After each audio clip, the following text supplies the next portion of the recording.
Okay, you can start. I am saying to start. No, no, I am pressing you to start. Good morning, Jamila.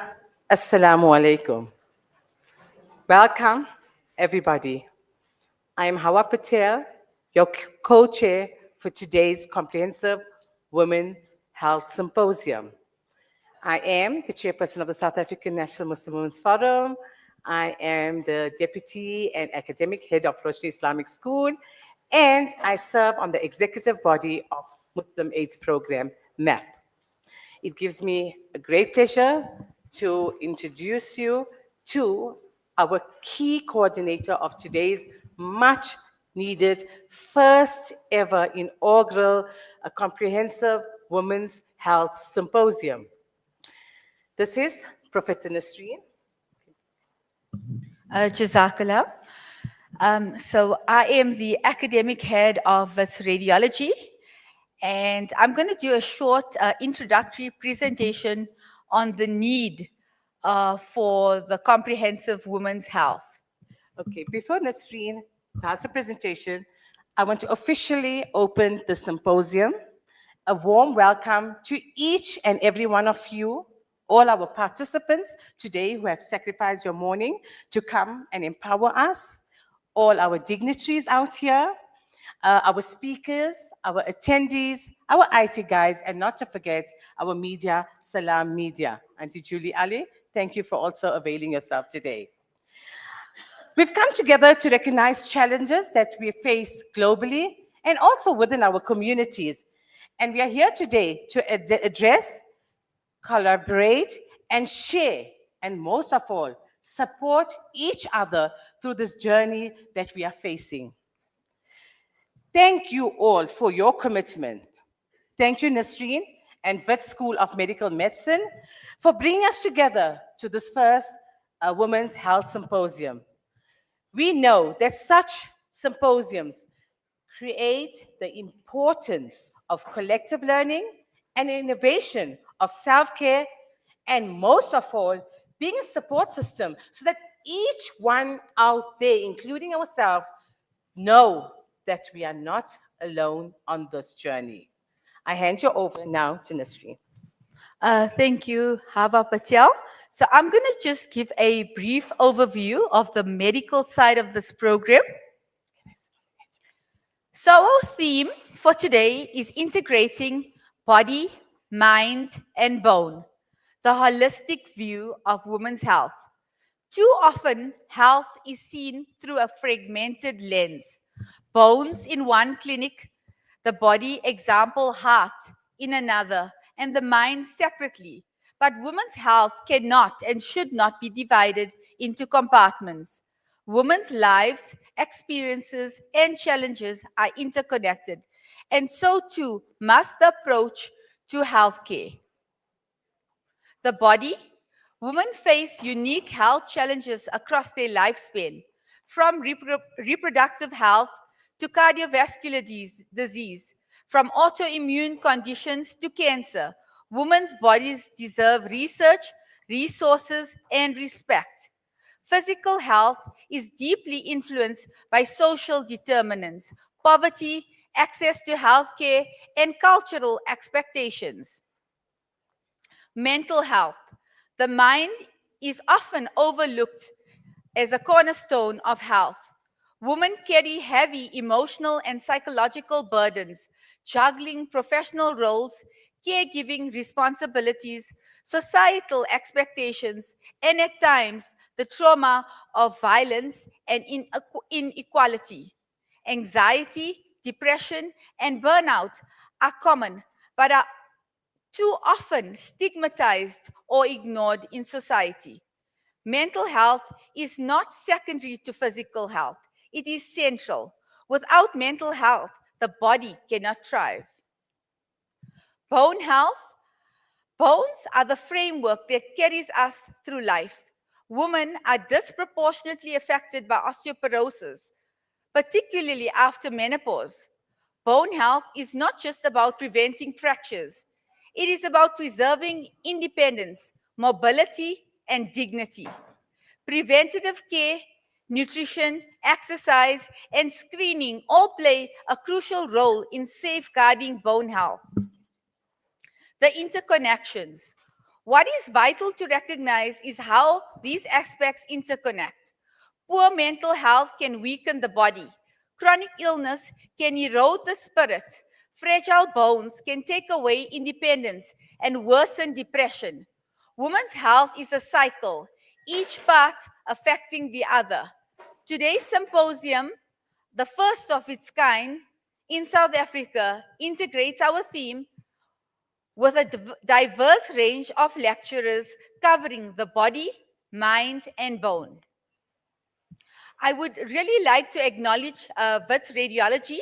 Yesterday, we held a breast imaging congress. October is Breast Cancer Awareness Month. It was a highly successful, and due to the general, our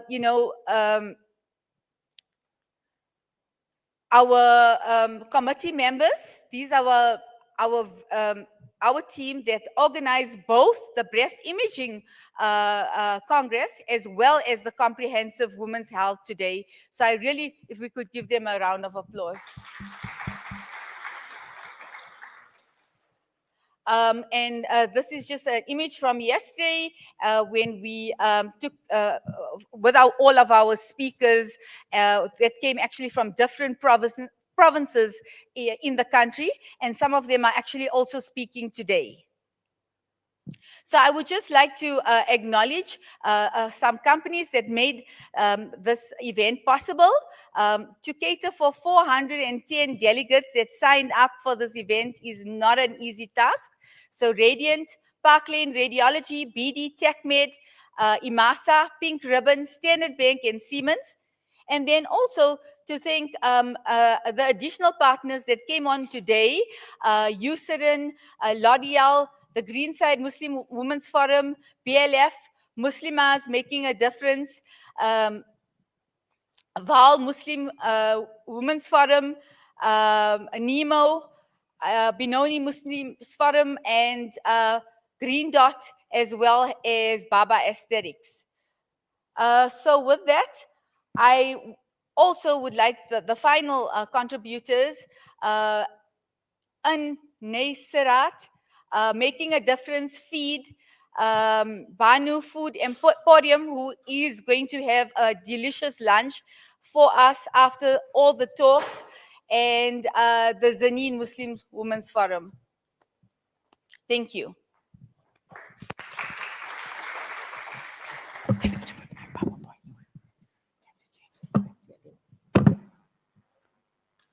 So we'd like to call on the first speaker, Dr. Tumelo Shamano.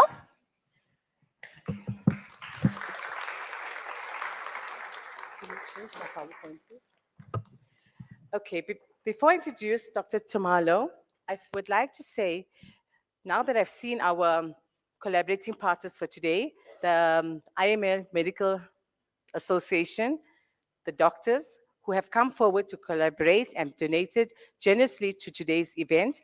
I'd like to also acknowledge all the various women's forums sitting here who have also contributed towards today's event, apart from sacrificing their time to assist to make today's event possible.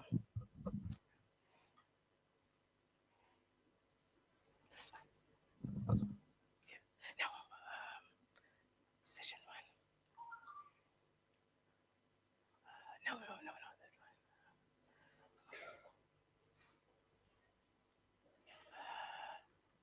Gosh, this one probably.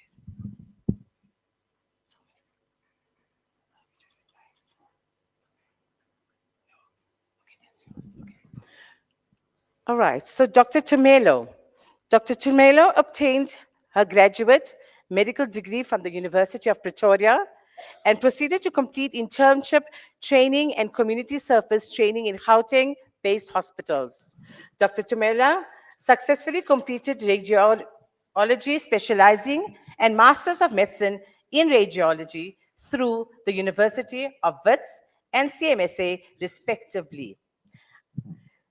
Dr. Tumelo is currently employed full-time as a consultant radiologist at the Helen Joseph Hospital.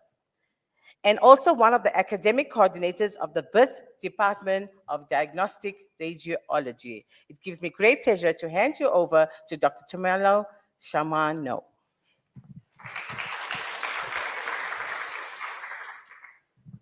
Good morning, everyone.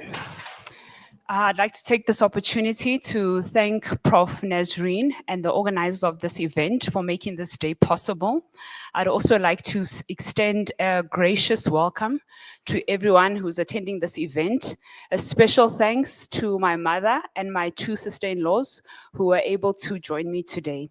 So I'll be talking about breast imaging today, and we'll be going through the radiological imaging findings, and then we'll talk about what to expect when you come for a mammogram. So starting with the intro, so breast cancer is the most common cancer in women in South Africa, with a lifetime risk of about 1 in 27.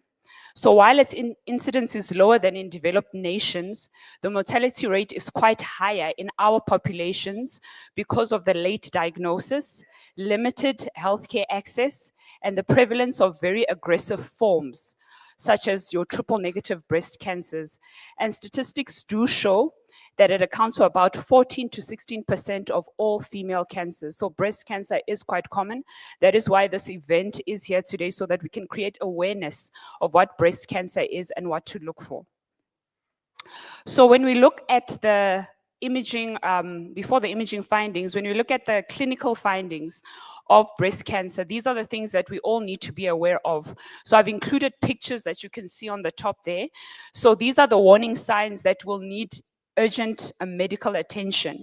And these are the signs that when we see them and when we see it in our friends and families, we need to get them checked out at a medical facility.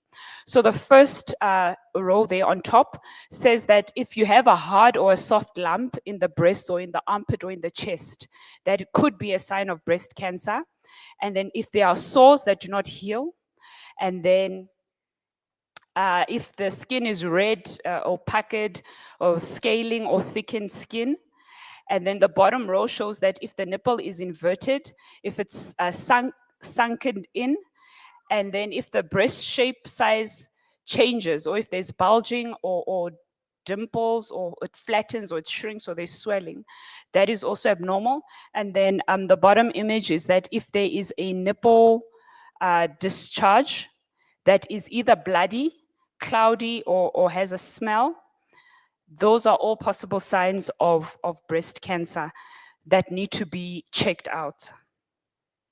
So in terms of the screening guidelines in the country, there are screening guidelines. So the main challenge that is being faced is the implementation of these guidelines.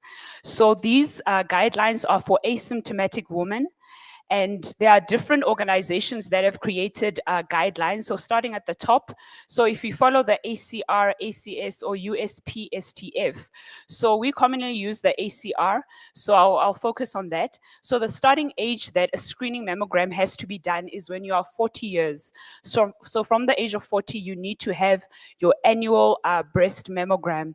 And then the age to stop, so you continue as long as you are healthy enough to continue.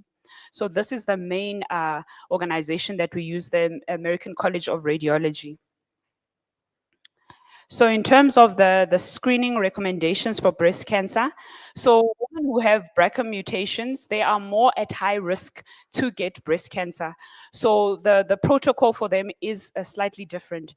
So with these patients, perform a clinical breast exam every 6 to 12 months, starting at the age of 25, or at least 10 years prior to the earliest breast cancer diagnosis in the family. And we also advise that you have an annual MRI screening for these patients with contrast, starting at the age of 25. So it's no longer the 40. So for these patients, it's 25. And then after that, we advise that an annual mammogram, in addition to the MRI, every 6 months, starting at 30. And then there's also advice to do annual screening with ultrasound if MRI is unavailable.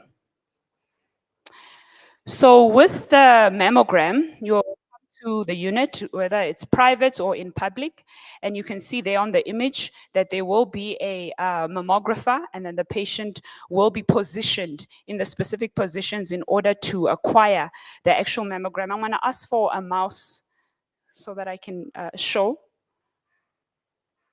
So this is basically the setup of how it is done.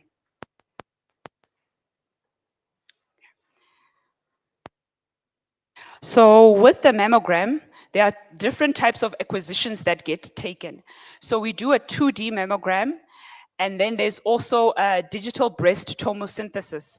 So the digital breast tomosynthesis, it's the one that has more information that will be provided, because this is sort of like a video. So you are able to scroll through the image. So we can see that this is the tomosynthesis, and then this image represents the 2D. So with the 2D image, you are not able to get the video. You cannot scroll up and down with the 2D. So that is why the digital breast tomosynthesis is what we use as our bread and butter in our breast imaging as breast radiologists. So you can see that as you scroll, you can see that this lesion, it has a higher definition. You are able to see the margins of this lesion more clear as compared to the 2D image. So when we talk about diagnostic mammography, what is that? So this is performed on symptomatic patients or to work up an abnormality that is found on screening mammography. So the objective is to use imaging to typify the pathology and to arrive at a diagnosis. So this is important because different diagnoses have different outcomes and survival rates. So talking about our mammogram technique, so there are different projections that we acquire the actual mammogram. So you can see that the first image here, so this is the craniocaudal image, and this is the middle image represents the medial lateral image, and then the third image represents the medial lateral oblique positioning. So all of these images represent the different positions that the breast will be placed in. So the top plate represents the X-ray, and then the bottom plate represents the detector. So you can see that with the different imaging, the X-rays are coming from a different direction. So in the medial lateral oblique, you can see that the breast is angled at a 45-degree angle, and then the image detector is at the bottom. So all of these positions, especially the craniocaudal and the medial lateral oblique, this is what you can expect when you are coming for your mammogram. And all the other views are done in addition to the CT and the MLO. So with the actual mammogram itself, I've included an anatomical depiction and a mammogram image. So the main thing, starting from the outside, when you have a mammogram, so the first layer, so this is the anatomical image, and then this is the mammogram image. So a mammogram is just an X-ray that we were talking about.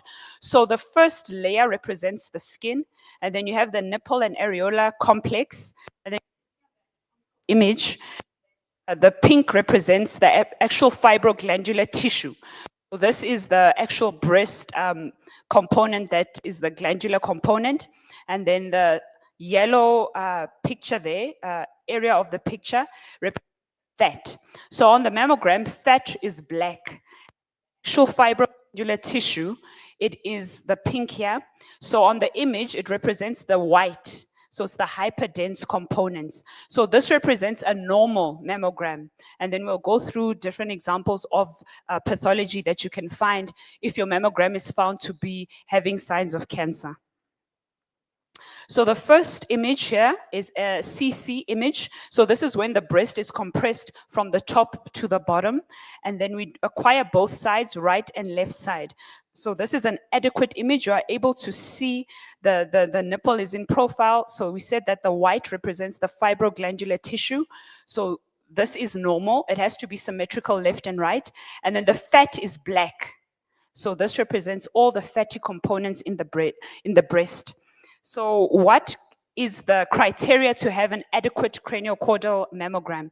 So all the glandular tissue has to be identified. You don't want to cut off any component because you don't want to miss a cancer that could be hidden. The nipple has to be in profile. So what that means is that you need to be able to see the nipple. in its entirety. It should not be projected over the fibroglandular component. And then also the nipple needs to be in the midline of the image. And then we also assess the MLO in addition to the CC. And then the length of the posterior nipple line must be within 1 centimeter of the MLO if you're looking at the CC, and vice versa. And the images need to be symmetrical as well. So we can see that this craniocaudal image of the right and left breast meets the standard requirements to be assessed as an adequate image for assessment. So also the similar criteria is used for the MLO image. So you can see that the MLO is when the breast is compressed at a 45-degree angle. So you can see now more of the pectoral muscle. And then you can still see the skin, the nipples are in profile, fibroglandular tissues are all included in the image. So this is an adequate image. So we also do supplementary views. So we have the true lateral, the cleavage views, exaggerated CC, magnification, spot compression, and rolled views, and Eckland views. So all of these are supplementary views that we do as a breast radiologist in order for us to further characterize the findings that we are seeing. So they're not always done, but on a per needs basis do we do these images. So the bread and butter of breast imaging is the BI-RADS lexicon. So this is what we can say is our dictionary. It standardizes our communication with radiologists internationally and locally so that we are all talking the same language. So we characterize the findings of the breast abnormalities or normal findings according to the BI-RADS. So it starts at 0. So this is for the screening. So 0, and then from BI-RADS 1 to BI-RADS 6. So if you get a BI-RADS 1 assessment on your mammogram report, it means that it's negative. So there's nothing that is abnormal. And then BI-RADS 2 is benign. BI-RADS 3 is probably benign. So with the BI-RADS 3, I'll talk more about it. But if you are assessed and you are found to have a BI-RADS 3 classification, it means that there is a lesion there. We're not so worried that it could be cancer, but we're going to keep you in the system. We're going to see you in 6 months' time over a series of months and see how that lesion is changing over time.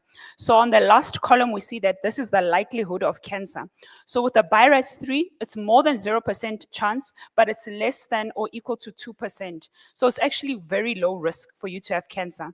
When we start getting to BI-RADS 4 and BI-RADS 5, this is where we need tissue diagnosis. So BI-RADS 4 means that we are seeing a suspicious abnormality on the mammogram, and we need to have a core biopsy or ultrasound guided or stereo or vacuum assisted biopsy in order for us to have pathological assessment of that specimen. And then BI-RADS 5, it's highly suggestive of malignancy. So we see there that the likelihood of cancer for a BI-RADS 5 lesion is greater than or equal to 95%. So this means that what we are seeing, we are very, very sure that it represents cancer. And then BI-RADS 6 represents a known biopsy-proven cancer. So I touched a bit on this. So these are the biopsy techniques. So if you're assessed with a BI-RADS 4 or a BI-RADS 5, according to what we are seeing, you will have an ultrasound-guided biopsy or a stereotactic guided biopsy. Or you can also have a vacuum-assisted biopsy. These are the 3 most common. So the first image represents an ultrasound-guided biopsy. So this is where we use the ultrasound machine to better assess the lump. And then when we see the lump, we use a core needle biopsy and we anesthetize. So you'll not be having general anesthesia, but you'll be having local anesthesia. And before you have the procedure, we'll make sure that there are no contraindications, such as if you are high risk to bleed, if you are on warfarin with high INRs. So if you have cleared that, then we'll proceed with the procedure with informed consent. So we localize the lesion and we use the ultrasound. So the ultrasound creates ultrasound waves, and we use the core needle biopsy, and we take 3 samples and we send it to the pathologist, who will also corroborate their findings with our imaging findings to make sure that there is no discordant findings between radiology and pathology.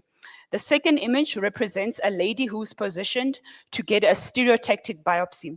So with a stereotactic biopsy is when we are seeing microcalcifications that are pathological, but we do not have the actual ultrasound finding that would be able for us to image and to acquire the image through ultrasound. So that is when we use the stereotactic method to better assess those small microcalcifications. Okay, and then we have the mammography BIRADS. So according to the mammography, we look at the breast composition, we look at the mass, we look at the symmetry, architectural distortion, calcifications, and associated findings. So I'll go through this in the following slides.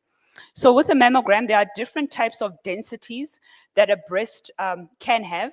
So on the top image is composition A, all the way to composition D. So with composition C and composition D, so this is where the density of the breast becomes more. So composition A, you can see that there's a lot of fat, because we remember that the fat it's black or it's grayed out. So you can see with composition A, this is almost entirely fatty. And then when you go to composition B, there are scattered areas of the fibroglandular tissue.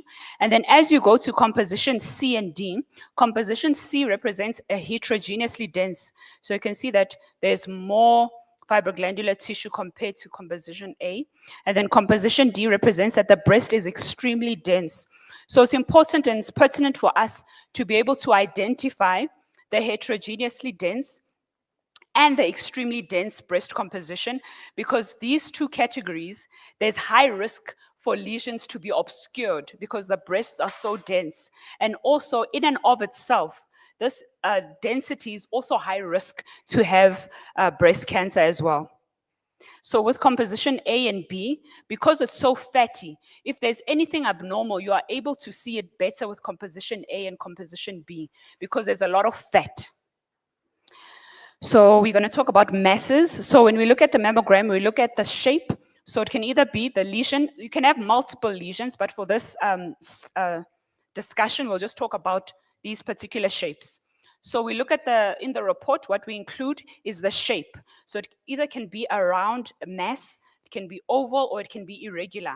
So when we're talking about an irregular, so these are more high risk to be BIRADS 5 lesions. So these are the ones that when we see them, we're already thinking that it is a malignant process. But also, I've included some examples. Even if a lesion is round as well, this is also something that we have to further characterize. But oval, okay, it's intermediate, but we still use other factors to characterize in terms of whether we biopsy or not.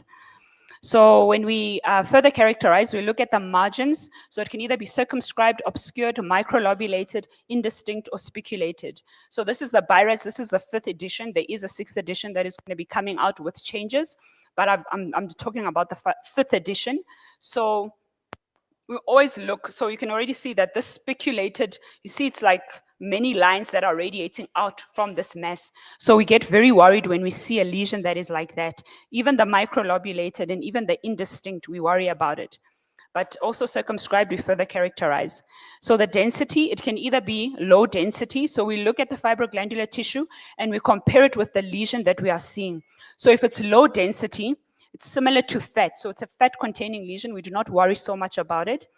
And then equal density, you can see that this example lesion is equal to the fibroglandular component. And then a high density lesion is also even more worrisome. That is the one that needs further characterization as well, even the equal density. So the next point that we look for is architectural distortion. So architectural distortion means that there are many lines that are radiating towards a central point. So I've included this image of an airport. So you can see that all of these lines are different lengths, and they're also pointing from numerous directions. So you don't have an actual mass, but when we see, as you can see in this image, there's an area of architectural distortion. So there's a central point, and there are many lines that are radiating from the central point. So this is also something that we worry about, and we further characterize. We can do spot compression, we can do additional views to further characterize this, but it is a feature that we do worry about and that we do further testing on. There are different types of asymmetries. You have, so asymmetries, it's an area of fibroglandular tissue that is visible only on one mammographic projection. So it's mostly caused by superimposition of normal breast tissue. And then you can have different subsets, but then focal asymmetry, global asymmetry, developing asymmetry, all of these are 2-view findings. Okay, and then the next thing that we assessed is the calcifications. So we look at the different types of calcifications, just means that like calcified components, and they can be quite small. So we have normal findings of calcifications that we do not worry about. So I'll just mention the skin calcifications, we don't worry about it. The rim calcification, so everything that is included in this particular image, we do not worry about. But we also have to look, for instance, if it's punctate or if it's round, we look at the distribution of how are these calcifications in terms of their distribution, and how are they changing over time as well. So the vascular calcifications are quite common, dystrophic calcifications. When we see these findings, we do not worry too much about it. But as I said, for the round and punctate, we look at the distribution and we see how it changes over time. So these are the suspicious calcifications. So if it's amorphous, if it's fine pleomorphic, if it's coarse heterogeneous, fine linear branching, all of these are suspicious microcalcifications that need further workup, including stereotactic biopsy. And then this is the distribution of the calcifications. So if it's diffuse, we do not worry so much about it, but we worry about the linear and the segmental and the linear branching as well. The regional, we keep an eye out on that. And then, as I said, we always look at the morphology of how are these calcifications and how are they changing over time. And segmental as well is also quite worrying as well. And then the associated features: skin retraction, nipple retraction, skin thickening, trabecular thickening, axilla lymphadenopathy, architectural distortion and calcifications. These are all the things that we look for. So I've included some patient cases. So the first patient is a 75-year-old female who presents with a right-sided breast mass. And then the imaging findings show that there's a right lower inner quadrant mass. It's slightly irregular, and also there are some fine calcifications. And if you look in the armpit, you can see that there's a very large node that is sitting there. So this lesion, it actually came back as a mucinous breast carcinoma. So it looks, for the most part, it's circumscribed. So that's why it says, that's why the discussion was that even if it's well circumscribed, we always look at the age of the patient as well. And we look at the lymphadenopathy, we look at the fine pleomorphic calcifications that are within, and this warrants a core biopsy, which the patient did have. So it's a reminder for the radiologists in the room and the registrars in the room that even if you see a well-circumscribed lesion, always look at the demographics of the patient, because well-circumscribed lesions can still represent cancer. So the cancers that have a falsely benign appearance is papillary, medullary, and metaplastic carcinomas, and even malignant phyllodes tumors. They can falsely appear as if they are benign. So this was assessed as a BI-RADS 4C at the time. The next case is a 55-year-old female who presented with a left breast mass. And you can see that within this left breast, there's a very large, irregular, and spiculated mass. And within this mass, if you can zoom it in, you can see that there are multiple pleomorphic microcalcifications. So the microcalcifications are the white dots. So you can see that pleomorphic means that they are varying in shape and size. So they are very variable within this mass. There's also all of this architectural distortion, and also the associated feature. If you look at the skin is meant to be a thin stripe, but with this particular patient, you can see it's very thick, and you can see that this malignancy has pulled in the nipple. So whenever your nipple is being pulled in, it is something that is concerning. So we can see already with this particular mass, it's sucking in this nipple and areola complex, in addition to the skin thickening, in addition to the actual BI-RADS 5 lesion that this is. So it was biopsied and it came back as an invasive ductal carcinoma. So talking about the BI-RADS 3, so a BI-RADS 3, it's a patient that we find a particular lesion on. We're not so worried that it could be cancer, but we do a short-term follow-up. So for instance, commonly in the clinical setting, with a fibroadenoma, we do a short-term follow-up in 6 months times 2. And then if it's stable, we do 1 year. And then after that, we can If it doesn't increase in size and it actually decreases in size, we downgrade to a BI-RADS 2 lesion. But if on follow-up, the lesion is becoming more bigger, we have to biopsy because phylloides tumors can also present like this image we can see here. It's well circumscribed, it's parallel to the chest wall. So we do short-term follow-up on BI-RADS 3 lesions. Okay, and then talking about the ultrasound, so it's similar with the ultrasound. So you'll always have, so if you are less than 40, we start with an ultrasound. But if you're more than 40, we do both ultrasound and a mammogram. But in specific settings, if you are less than 40 and we see something abnormal on the ultrasound, we go to the mammogram and we do a full assessment with that. So we look at the breast composition, the mass, the calcifications, and also the associated features. So this is a normal ultrasound image. So I've included images of different suspicious masses on ultrasound. So you can see with all of these images, you have this dark hypoechoic mass within the breast.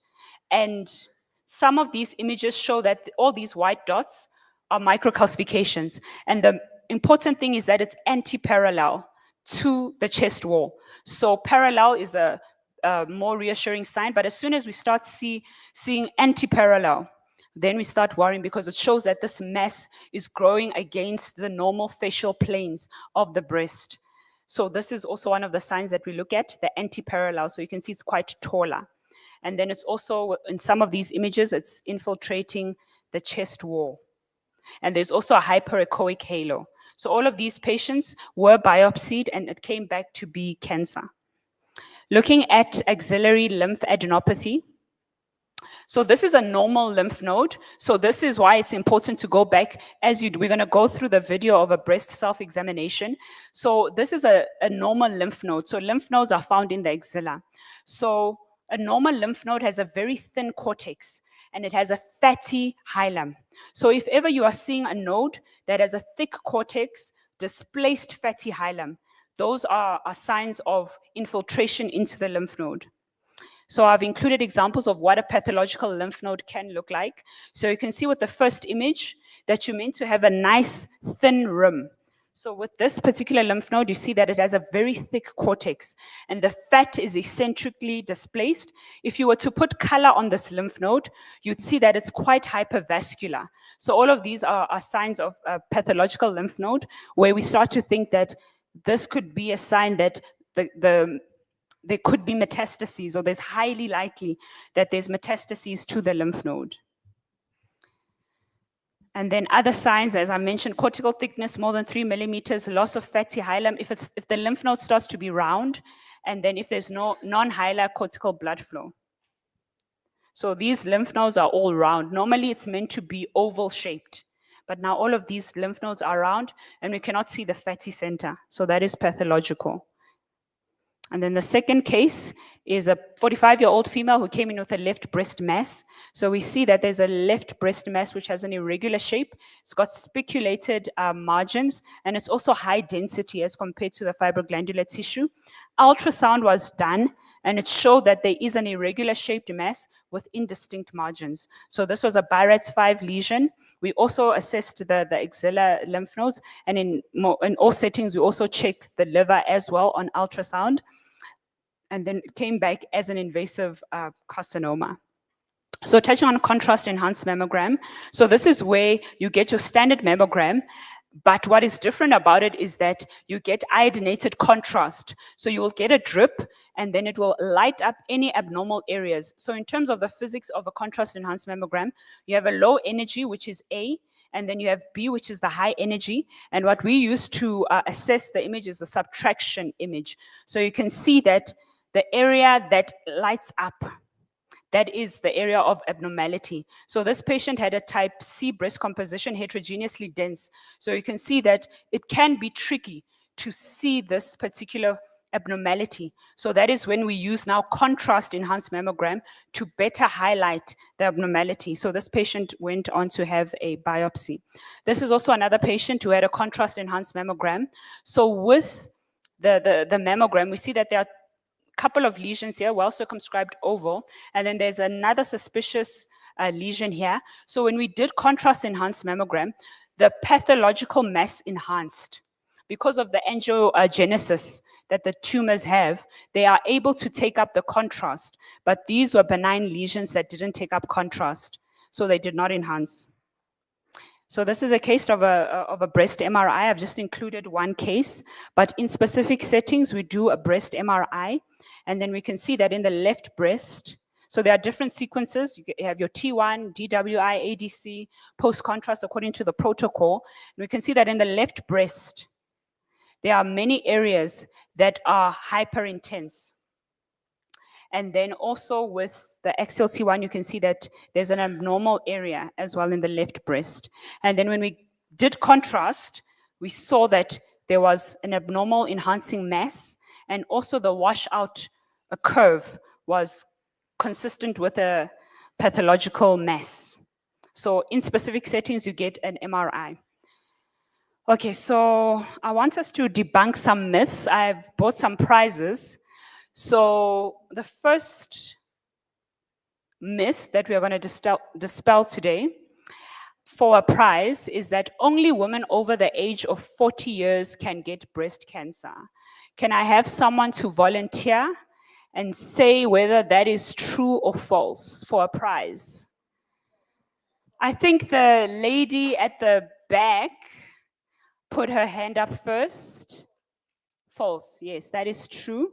So we're seeing younger and younger aged women who are getting breast cancer. Actually, this week I saw a 23-year-old who had a very aggressive breast cancer.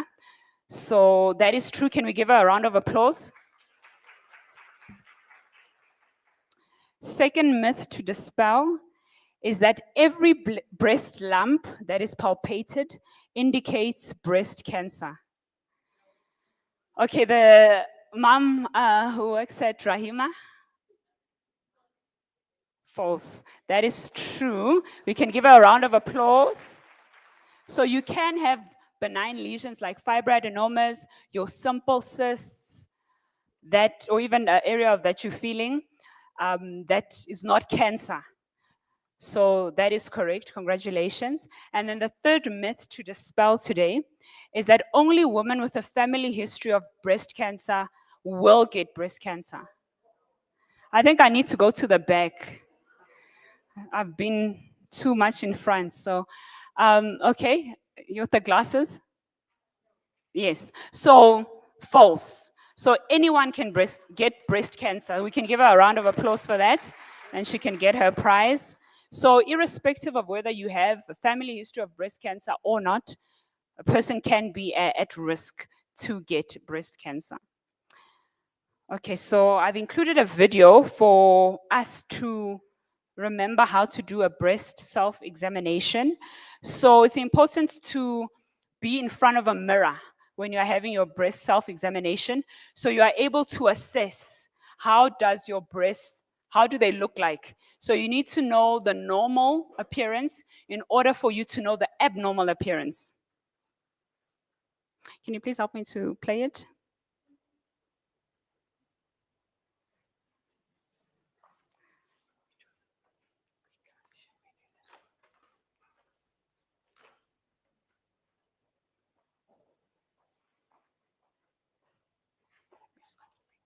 No, a few seconds.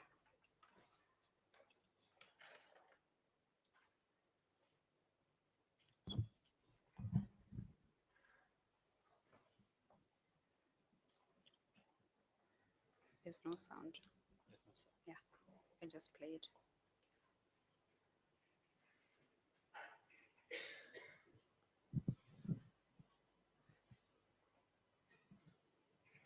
So video credit to Gia Chamano. So you stand with your hand facing upwards, 3 fingers, and you start making your way around the breast. You do circular motions that also can help, and you do a deep palpation all the way to the chest wall as far as possible, and you make circular movements, and you also need to include your nipple and areola and make a circular motion there. And then afterwards, you also need to go up and down as well.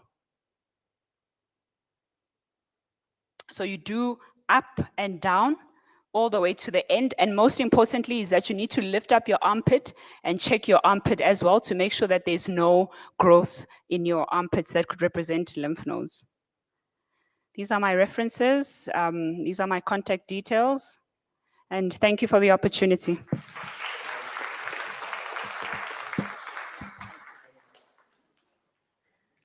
Thank you, Dr. Tumela, for this very informative presentation.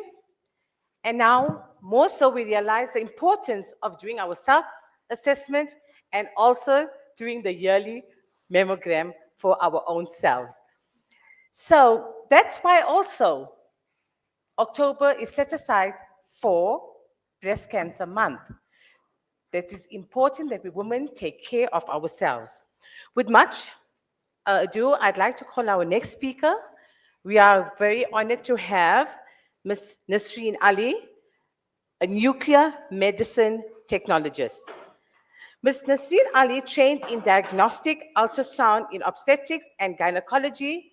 She runs her own private practice where gynecologists rely on her expertise to detect and assess fetal anomalies through detailed fetal anomaly scans at the University of Johannesburg.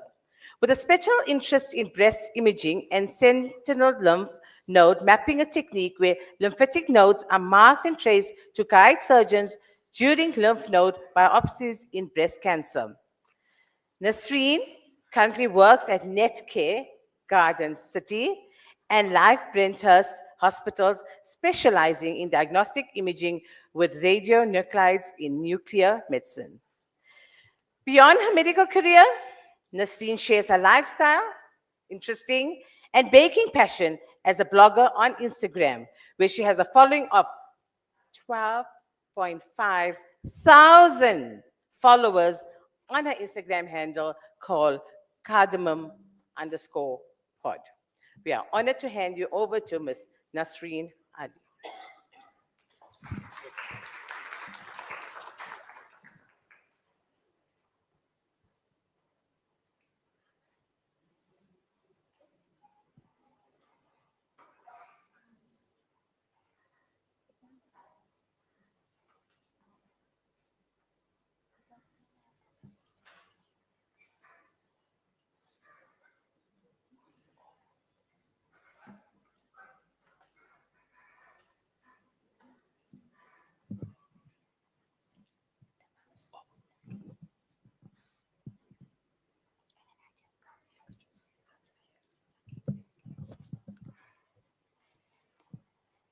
Good morning, everybody. I'll be discussing the role of nuclear medicine in breast cancer imaging and how it complements radiology and pathology to give us a more complete picture of the disease. Breast cancer is a multidisciplinary journey. Radiology, surgery, pathology, and nuclear medicine all play key roles.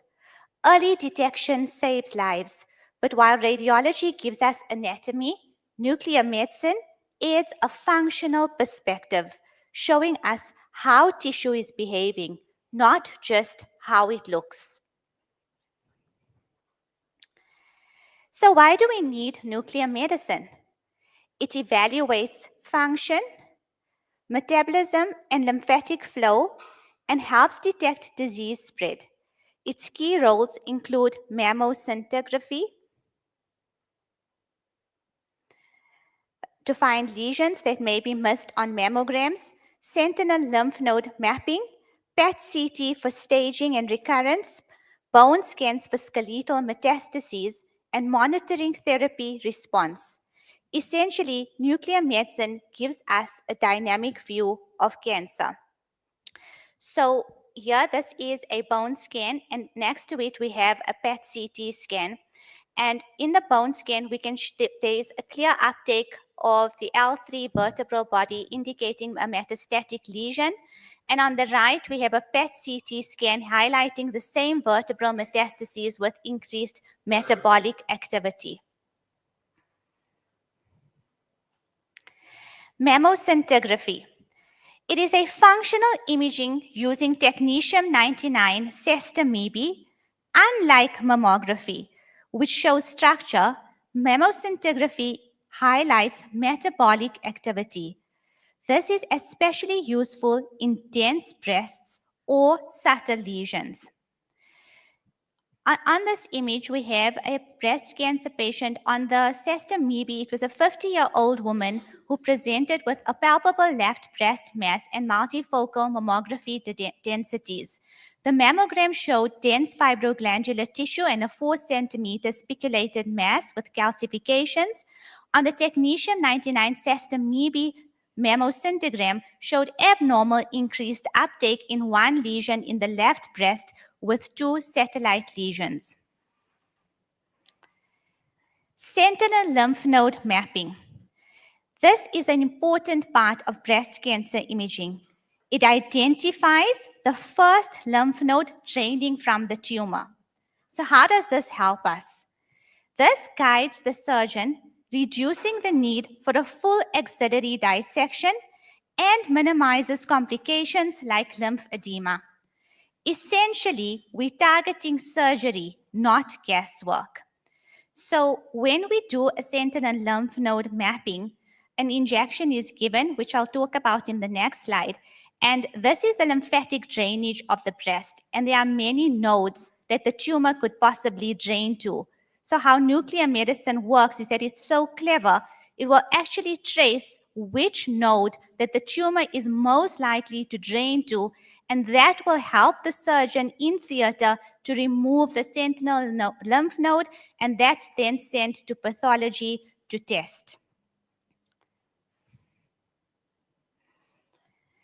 The workflow is precise. We inject technetium-99 nanocolloid near the tumor, periareola. We perform lymphoscintigraphy to trace lymph flow. We mark the sentinel lymph node on the skin, and then we assist the surgeon intraoperatively, and this is where imaging directly guides the surgeon's scalpel, bridging imaging and surgery in real time. So this diagram that I have here, we have the injection site, which is the very, very bright areas over there. That's the injection site. That's the site that 4 injections were given periareola. And there we see the sentinel lymph node draining beautifully. This is a lateral view of that very same patient, a left lateral. And there is the sentinel lymph node demonstrated. We then marked it on the skin.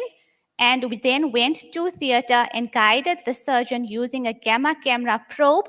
And that lymph node was resected, preventing the patient from having to go through any more trauma because it was so beautifully demonstrated on a sentinel lymph node imaging that it made the surgeon's job completely easy to do.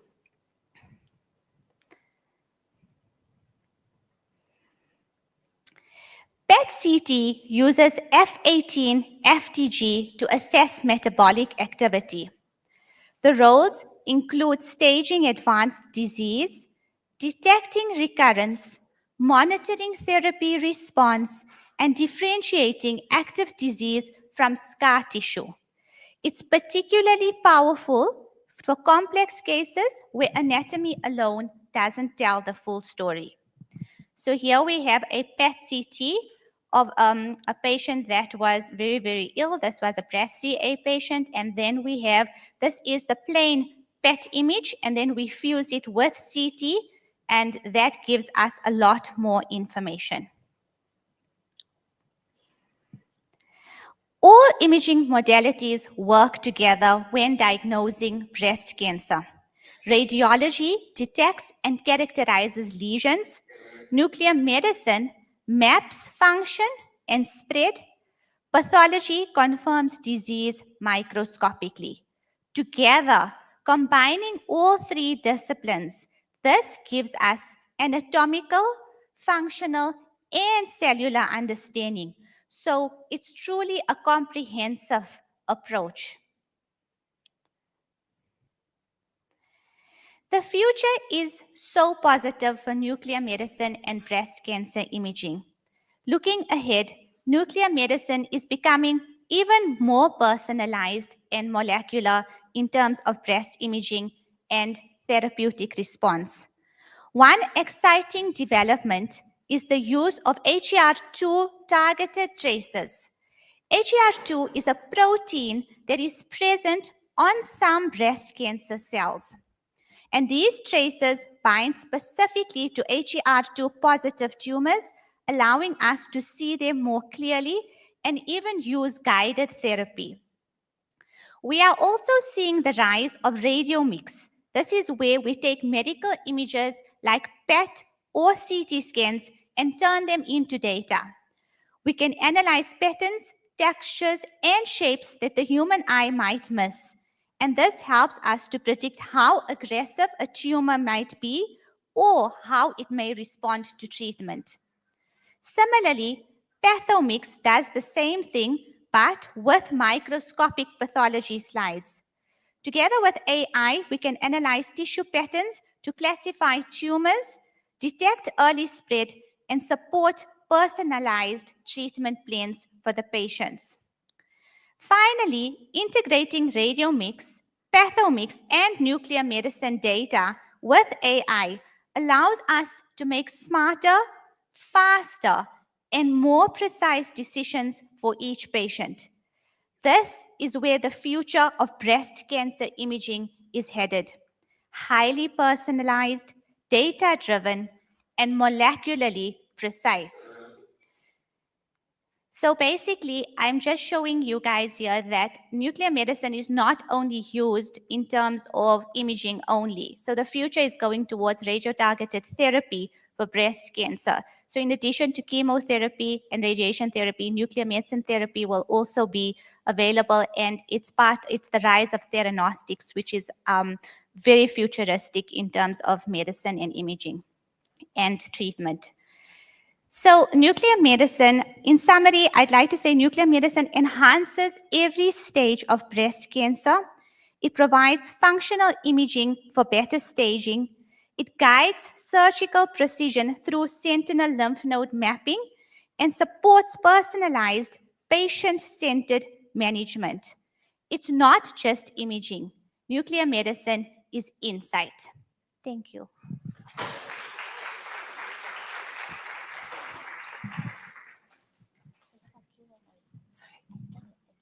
You can, okay.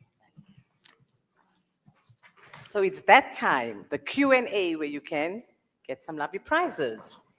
Okay, so I have Yappy Chef vouchers because I'm sure you guys heard I'm a big baker and a blogger. So I went with Yappy Chef vouchers. So for my Q&A, the first thing I'd like to note is what is the main purpose of sentinel lymph node mapping?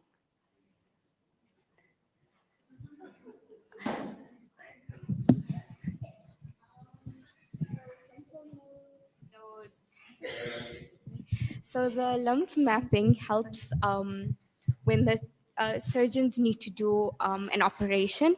So basically what it does is that it pinpoints the exact area that the tumor will drain into, Yes. So then when the surgeons do operate, they don't need to remove a complete area off. That's exactly right. It's the first node that the tumor will drain to through the lymphatic system, and that node will be taken out in theater, preventing a whole axillary lymph node, axillary dissection. So yes, thank you. Okay, the second question is, I think nuclear medicine seems so difficult because nobody knows the answers. But the second question is, which nuclear medicine scan provides both metabolic and anatomical mapping in breast cancer? Yes, a PET CT scan. It's something that's used for staging and very much an integral part of breast cancer imaging. And the third question for the last voucher is nuclear medicine, radiology, and pathology each give different kinds of information. But what is the key advantage when all three work together?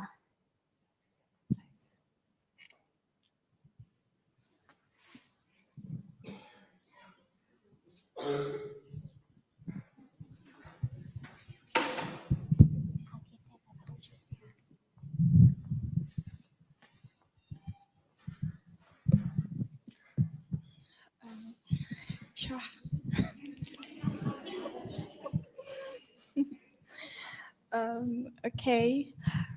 When it comes to radiography detects the cancer, and then pathology. Oh, okay. When it comes to pathology, it detects anatomically, and then with nuclear medicine detects the amount of cancer that is in the body. So when they work together, they are able to find the result of the cancer that is in the body and detect where it actually is coming from and where it actually, how much of the cancer it is in the body. Exactly. It's a more accurate diagnosis, and it gives each patient a personalized treatment plan when all three disciplines come together. Thank you so much, everyone.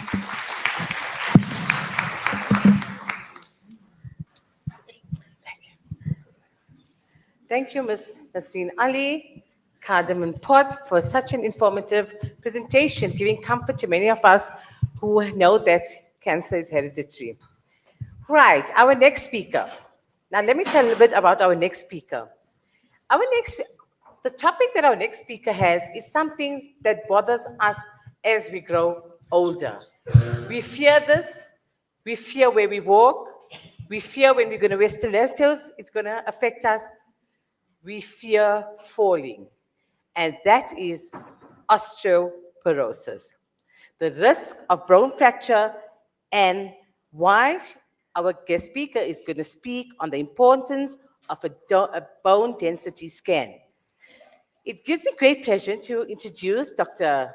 Nadia Jazbai, a specialist radiologist who is a favorite to many. So Dr. Nadia Jazbai graduated at the Wits University through the College of Medicine as a specialist radiologist. She is passionate about her early detection cancer screening and runs a specialized breast and bone practice in Killarney Mall, Johannesburg for the past 13 years. She's preferred provider with her expertise in stereotactic and ultrasound guided vacuum assisted biopsy. It gives me great pleasure to introduce you to you, Dr. Shaida Jasper.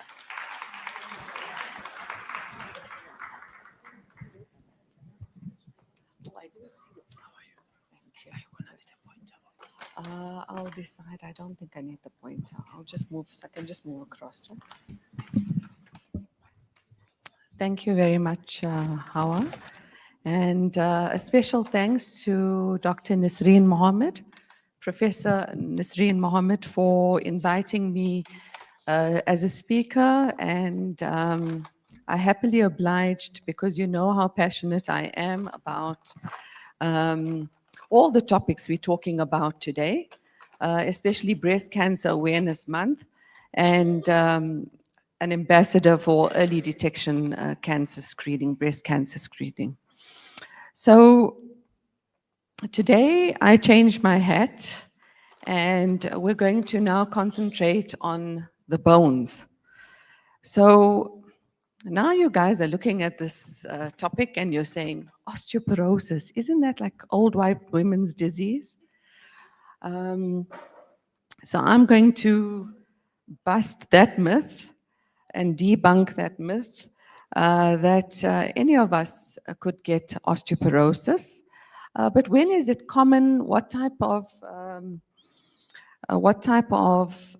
conditions will lend to osteoporosis? And what should we look out for? How do we test for it, and how do we treat for it in a nutshell? Remember, this is a 15-minute talk, so I mean, it's hard to do justice in 15 minutes to the topic. I'm also speaking to an audience where they're medical professionals and the lay person, so I've got to stay somewhere in between. Obviously, afterwards, if you have any specific questions that I haven't covered, and you might want to ask me whether it's on a professional level or on a layperson's level, you're welcome to do so. All right. So how many of us can do this? And that's more about flexibility. All right. But the bones, whether we can or not, also going to lend to that.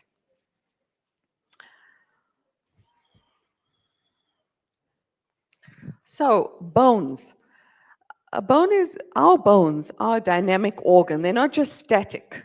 So we've got bone cells called osteoblast cells that are building up the bone, and we've got bone cells that are breaking up the bone, osteoclast cells. Now, throughout our life, as we are growing, and especially during puberty up until 30, 35, our bones are growing to its optimal. There's more making of bone than breaking down of bone. And this is aided through the chemical pathways and especially driven by the hormonal pathways in both men and women.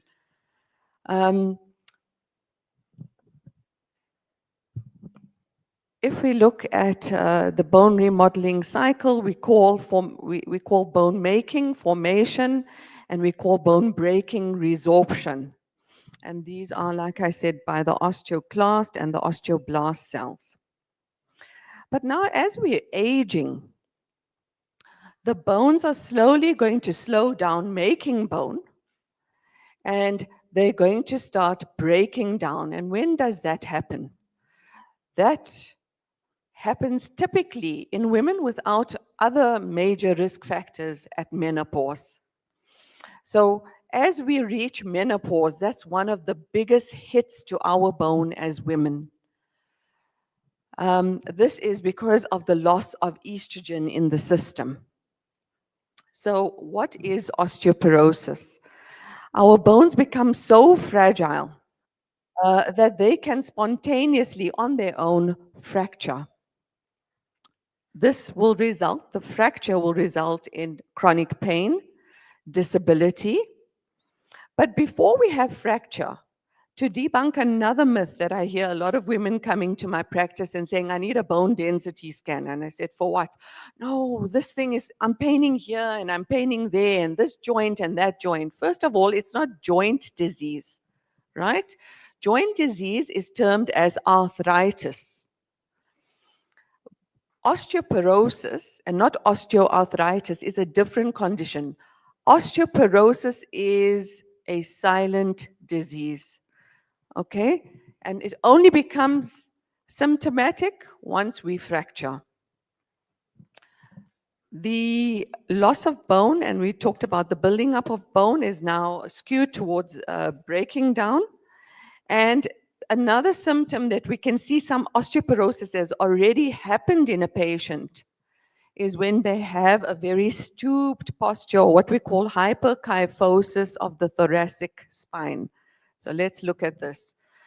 So you're standing upright, and then you start stooping, and then you start stooping more. And you've seen patients who do that. Then you can stand aside and say, hey, that patient's got osteoporosis. And now we're just looking at the porous appearance of bone. Now, this is a model of bone. And when the first on the left will show you that more in the integrity, a strong bone. And the second one on the right is showing us that it becomes this like little holes in the bone. So they become so fragile that they can actually fracture on their own, or small bumps and small falls that you wouldn't necessarily get a fracture, you suddenly fracture. So you become a porcelain doll. And then, so I'm making it dramatic. So I want you to remember this, because if I work on this is called, what do they call it when you see adverts? And yeah, I'm trying to get deep into those brain subconscious here, right? So we take this seriously. So I'm going to go through risk factors just now, but I'd like to say my topic was, how do we test for osteoporosis? And then we'll go through the risk factors to show you all of us, even men, can get osteoporosis. So how do we test for osteoporosis? The DEXA scan stands for Dual Energy X-ray Absorptiometry Scan. And dual means two energy, right? So we've got a high energy beam and we've got a low energy beam. Now I'm just going to switch to the next picture, and I'll come back to the previous slide. So if you come to my practice and you've been booked for a bone density scan, the radiographer will place you on a C-arm X-ray machine. That X-ray machine across it looks like a C-arm, okay? You will be positioned for two different areas to be imaged. Your thoracolumbar spine, which is your upper and your lower back, and then your hips. So in your hips, we look at the total hip density, and then we look at the fracturable site, which is the femur neck. So your big bone here in the thigh is called the femur, and the area where you fracture is called the femur neck. So you will be positioned like with low-dose X-ray. The beam or the energy beam will go through your whole soft tissues and through the bone, and then the bottom of the bed is a detector. So let's just go to the next one and I'll return again. The bottom of the bed is a detector. So then the machine, the computer, works out the differences between the beam. It's going to subtract the soft tissues, and then we're going to get a bone density measurement. So let's just go back. Is this a painful scan? No, it's a low-dose X-ray. How quick? About a 10-minute scan done in the right hands. We do not do it in pregnant women because it's X-ray radiation, and we try and avoid it in children, okay? Because children's bones are still growing. So an aside here, when we were first-year medical students, we were the guinea pigs for one of the first I'm giving away my age here now. We were the guinea pigs for this new technology bone density scans that had been come at Wits University. So our entire year, students, which is like 150 of us, all underwent bone density scans to help them now calibrate their machine and test it, etc. So I mentioned it measures bone strength or integrity. There's fan beam technology, pencil beam technology, and I mentioned how we calculate. I mentioned where we test. All right, so if you're on calcium supplements, just remember this is to the doctors in prepping your patient to come to the bone density scan, and this is for the patient to realize, please stop your calcium supplements at least 48 hours before. We don't want to test the amount of calcium in your body. We want to see you as you are raw without any supplementation. And then we will also measure your body mass index, because low body mass contributes to osteoporosis. Right? So it's it is a genetic factor. So let's go next. So how do I diagnose osteoporosis? So if you've come to my practice before, you will know I don't just give you a report. I actually sit and consult with you, go through your scan with you, so that it's not just your doctor who receives the scan and you don't know what the results are, that you are empowered to know the importance of what you've just been through, and you know what the scores mean. All right, so we measure a T-score in women 50 and above, menopause and later. So if you go through earlier menopause, you will still be measured with a T-score, right? We're comparing you to the average woman at 30, and then we've got standard deviations above and below. So more than -1 T-score is normal. A T-score of -1 to -2.5 is a condition we call osteopenia. This is the early warning sign that your bones are not actually absolutely normal, starting to thin. And then your T-score less than -2.5 is osteoporosis diagnosis. Now, I have to mention here that our machines were calibrated and compared to white women at 30 in the USA. Okay? The good news is, as we are advancing in technology and as we are realizing that we cannot compare ourselves to other, because this is a very race dependent thing. You can imagine now you're being compared on what level, right?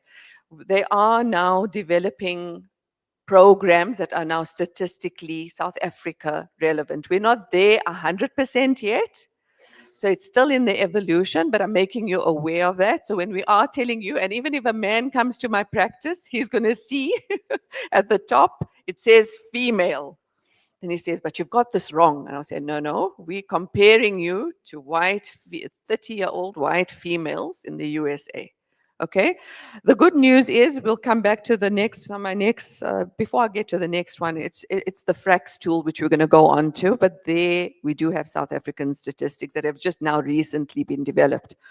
So let's just talk about the Z score before I change the slide.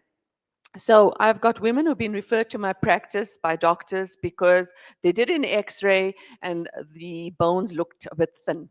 So now they're suspecting, why is she having premature osteoporosis? So we will, if you're under 50 and you haven't menopaused yet, we're going to put you into the Z score. And your Z score must be more than -2 to be normal, okay? So the FRAX tool I just mentioned. Now this is for my clinicians in the audience, but it's also to empower the lay public to know what your doctor is going to counsel you when they do tell you you need therapy. So this is an online tool where we add clinical information to assess fracture risk, the probability of fracture. So your doctor will have a probability score, and then we'll say, look, I think it's better that we treat you, and this is the reason, and so forth. Especially, it's going to predict the 10-year probability of fracture of the hip, and that can be more than 3%, and a major fracture more or equal to 20%. The good news is now we've added South African statistics into the FRAX tool. Diabetes is also very important, specific, so there are specific stats specifically related to diabetics and their medication. You don't always need the bone density scan, so it's more sensitive if we're going to put in the bone density findings. So your doctor, that's why he sends you or she sends you for your bone density scan, and they will add the T score or the Z score, and then but they can utilize the FRAX tool without doing the DEXA scan.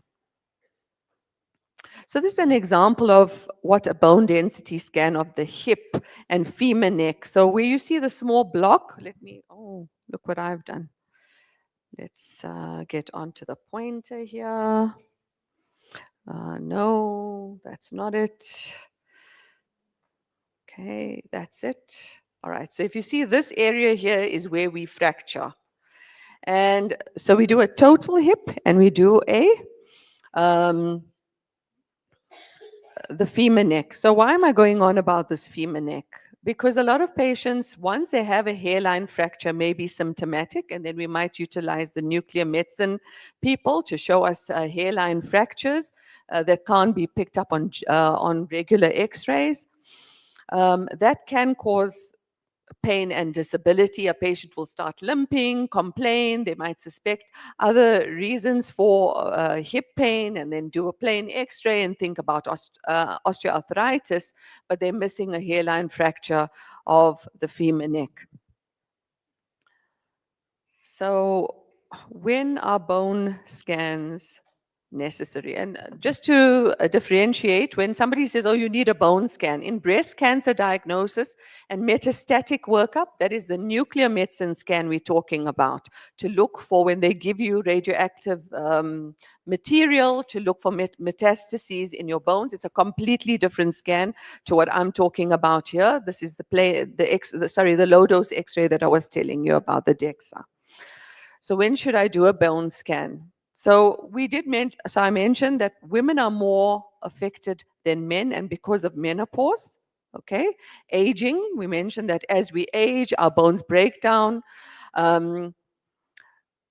Just to mention that menopause hormone therapy, they changed the name from hormone replacement therapy to menopause hormone therapy, MHT, does not stop osteoporosis, but women who are on hormone replacement are going to slow down the process, because you're tricking the body by giving back its estrogen. It's not exactly matched to God-given estrogen, but they will deteriorate on a much slower level than women who are not on hormone replacement therapy. A patient who's already fractured, now you fracture and then the doctor can't explain why you're already fractured because it's out of keeping with the fall or the incident, and they want to see maybe it's osteoporosis. Genetics is a big factor, so that's why we do our bone densities at 50 as a baseline, because you could already be showing a preponderance to have osteoporosis. I mentioned that if a doctor sees that your bones are already looking thin on an x-ray, we call that osteopenic, then they will send you for a bone density scan. If you're very low body weight, now low body weight is this petite, if you looked, is it Nisreen? No? She's petite and she's small and she's got thin bones, small bones. So a woman like that is going to be more at risk than a heavier, bigger, sturdy built, and that's genetics. It's not necessarily, well, it can be pathological when we have anorexia, so that's also a risk factor. Other known risk factors, so medical conditions, we mentioned diabetes, anything that's going to affect our kidney function. So if you know patients with chronic renal failure or kidney failure. Let's talk about men. Men in advanced age, over 70, are particularly prone to osteoporosis. There's also family history. There's also syndromes and genetic syndromes that can predispose men where they have very little testosterone. Testosterone hormone can also affect bone density. So we call it hypogonadism. Our habits for both women and men, excessive smoking and alcohol use for both men and women, long-term steroid use. So if you've got asthma or rheumatoid arthritis, where you're using glucocorticoid treatments, prostate cancer treatments. So a lot of these conditions are going to predispose you. But for my women who come for cancer screening for breast, we are dealing with our perimenopausal and postmenopausal women. So you are usually going to do your baseline, and then we advise you from there whether you have to come on a biannual or so every 2 years or a year once we find you have osteoporosis. So I mentioned these. Is there anything I didn't mention from here? Yes, so if we are immobile, what about exercise? So if you have an accident or you hurt your leg and you're fractured or you're limping, that side of your leg, that side, the right, the left, is going to become osteoporotic because you're not putting weight on that, that particular bone. We call them modifiable and unmodifiable risk factors. I just want to see, so race, I didn't mention race. Here we go again, which is also genetic, something we can't affect. So Caucasian and Asian are much, generally, there are exceptions, will develop osteoporosis sometimes a decade or two before a Black patient. They also have that type of difference in race in the USA, but locally, yes, as well. Let's look at what. Okay, low estrogen traits. So I mentioned any of us can have osteoporosis, even women under 50 and before menopause. So if any woman has low estrogen state, so it could be from multiple things. It could be from a genetic condition. It could be from ovarian failure, other reasons. And we can create, us doctors can create menopause in you. So if we do a total hysterectomy or we do an oophorectomy means removing your ovaries. Now you don't have estrogen anymore. And you are then prone to osteoporosis. So how do we prevent osteoporosis? Because that's the main thing. This, to the best of our ability, where we can prevent it or slow it down, we need to do that, right? So living an active lifestyle and exercising. What kind of exercising? So regular walking. When I say regular, at least 3 times a week. And if you're doing it for 30 to 45 minutes, you should increase it and work upwards and increase your days. They always mention weight-bearing exercise, but remember, weight-bearing exercise is going to help muscles. It can assist bone because we're also now working the bone. Alcohol and smoking we talked about. Now let's talk about the vitamin D. To me, I'm passionate about vitamin D. We are urbanized. We don't live in the sun, and we should be sunflowers. Just like sunflowers need the sun to bloom and shine, so do we actually. But with the scare of skin cancer, with the move towards aesthetics and not aging and wrinkling and burning our skins and pigmentation, with the urbanization and the lifestyles we're living indoors, the way we cover, when we're going out, we're sunscreening. So we don't get sufficient sun. And this is crucial. So even if your doctor gives you a vitamin supplement, to actually change that vitamin D into usable vitamin D to your body, you need the sun to convert it. Right? So I'm not telling you all go bake in the sun and burn in the sun and get blistered like we did when we were younger. But vitamin D is not only crucial for our bones, but it's also crucial for our immunity and many other benefits, right? Which we won't go into now. But you'll always hear the whole calcium story.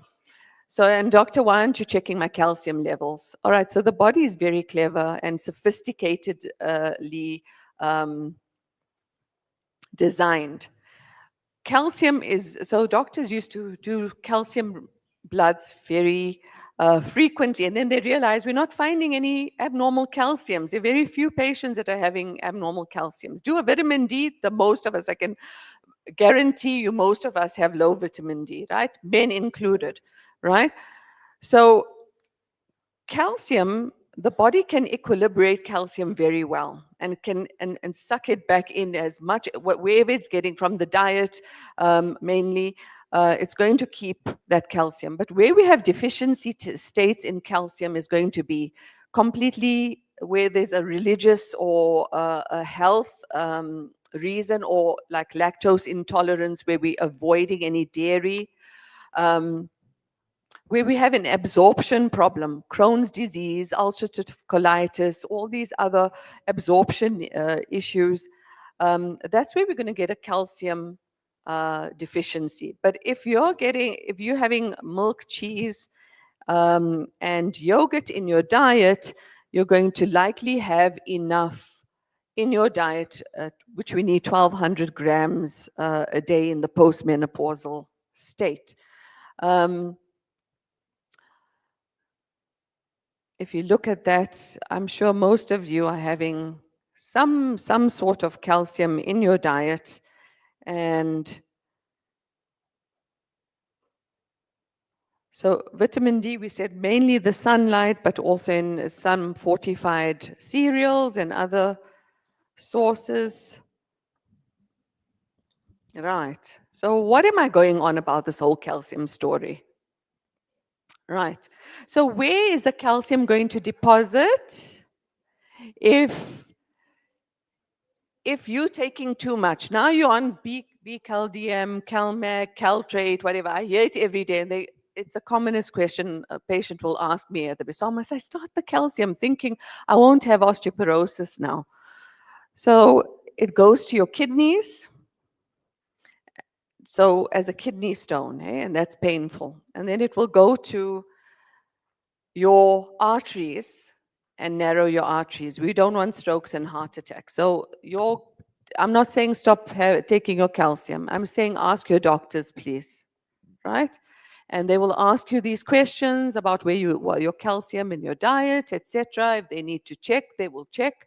But it's not a calcium issue most of the time. I just want to backtrack and go to that other slide we talked, just to see I've covered everything. Right. So what else did I say? No, we're good.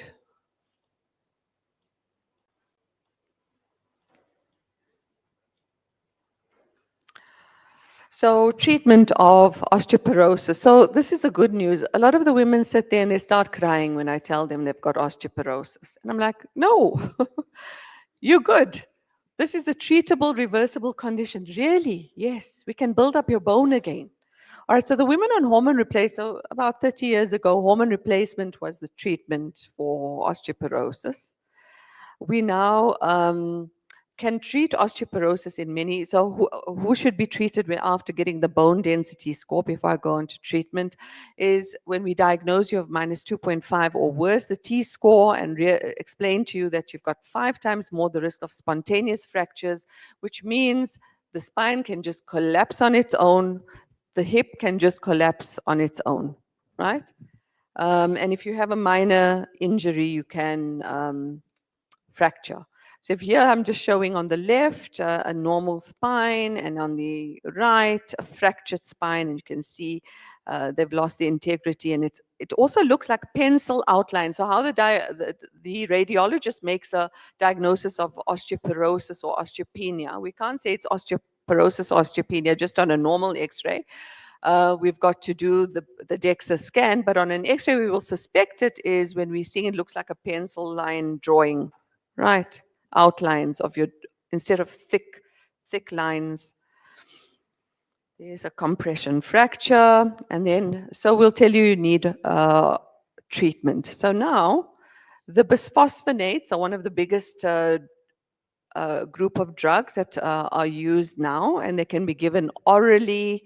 There are injectable treatments. You can take a once a year intravenous drip, but you can't take it for more than 3 years consecutively. When I say can't, everything in medicine isn't, hard and fast. Your doctor will decide what's benefiting you. We do a bone density scan, we diagnose you, we tell you to come the year after the treatment so that we can now do a comparison to see the improvement, and our machine will then work out the percentage deterioration or improvement and see is the spine, when I know if you're not exercising, because I'll see that the hips haven't improved, right?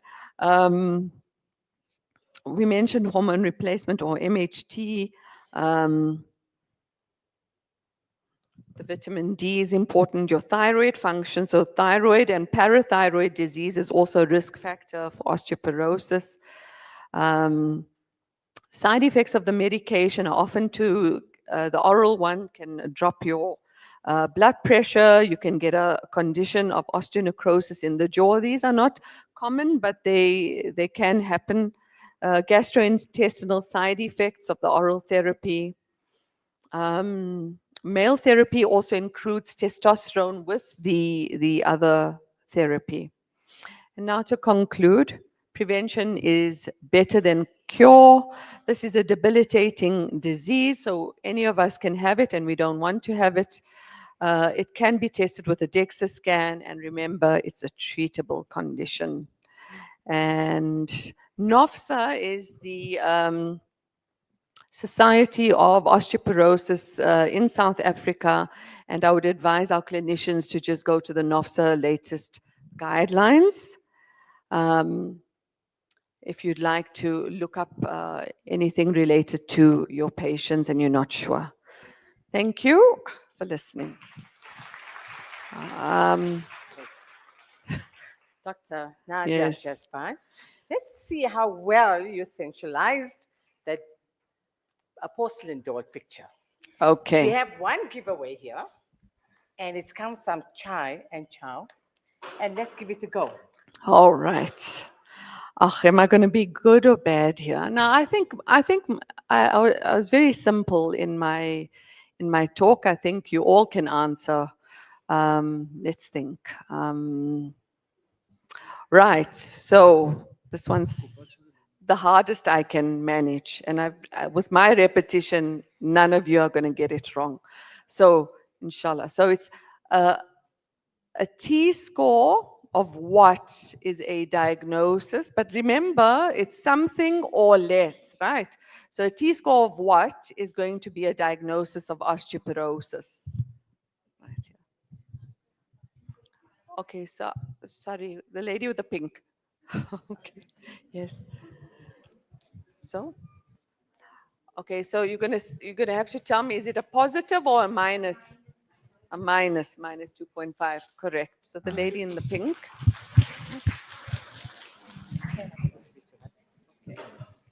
Thank you, thank you. Thank you, Dr. Nadia. I know now we are running late into our program because we have started late, and I know that stomach is rumbling now, but we've got a beautiful set out there. Just build up that appetite, and let's wait for our next few speakers before we take a break. Now, it gives me great honor once again to introduce to you the brainchild of this much needed symposium. And as we know, it takes a lot of effort to put such a symposium together so that we all can benefit from this, and especially coming here to hear expertise at free, no cost. I call upon Professor Nasreen Mohammed, Specialist Professor in Radiology. Nasreen Mohammed is a specialist radiologist, Associate Professor of Radiology, and the Academic Head of Radiology at the University of Witwatersrand, South Africa. She holds 4 degrees, right? And she completed Pediatric Radiology Fellowship at Boston Children's Harvard University.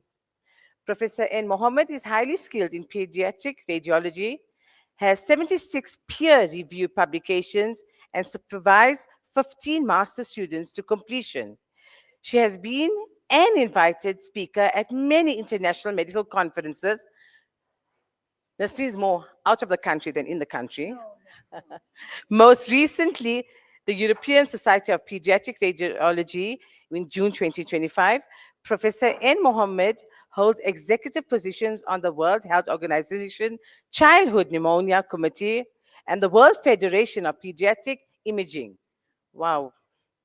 Imagine Imaging College of Medicine South Africa, the Radiology Society of South Africa, and the immediate past president of South African Society of Pediatric Radiology.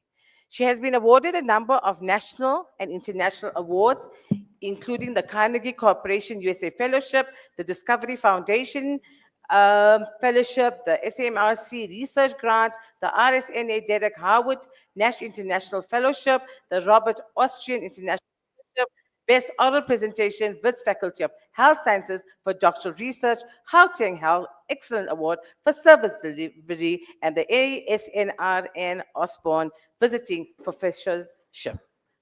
Wow, I'm proud to be next year. I'm not done. Her current and research is innovative and is based on artificial intelligence in medicine, AI, and the impact it has on lower income countries that do not have sufficient specialist radiologists and will impact medical care for patients. She's passionate about radiology in the public service. Nasreen is also a philanthropist and is actively involved in several medical outreach programs, including proudly South African National Muslim Women's Forum, and has spoken at many forums.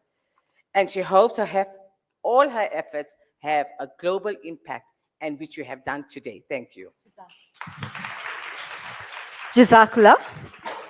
So you must be asking, why is a radiologist that is actually PEDS trained speaking about AI and precision medicine in breast cancer? Well, the answer is I work at Rahima Musa Mother and Child Hospital. It's one of 7 such hospitals globally. And I am actively involved in AI research. And I am involved in breast imaging as well, although my specialty is pediatric radiology. Okay.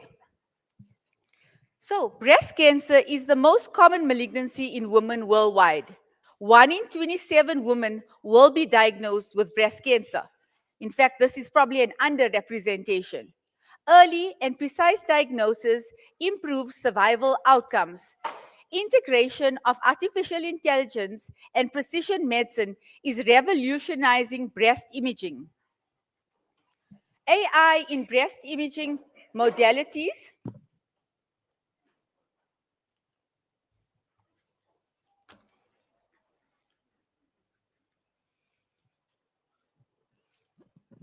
Mammography detects microcalcifications and small lesions.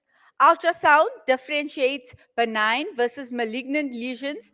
And MRI, the new kid on the block, enables radio mix and functional imaging insights. So I'm not going to go through this laborious definitions, but I will just identify what artificial intelligence is. It is the academic field that studies how to create computers and computer softwares that can perform tasks that ordinary humans would require human intelligence. And within AI, we have machine learning, deep learning, and classification. So why does AI matter in healthcare? We have a rising healthcare demand versus a lower capacity. So what is precision medicine?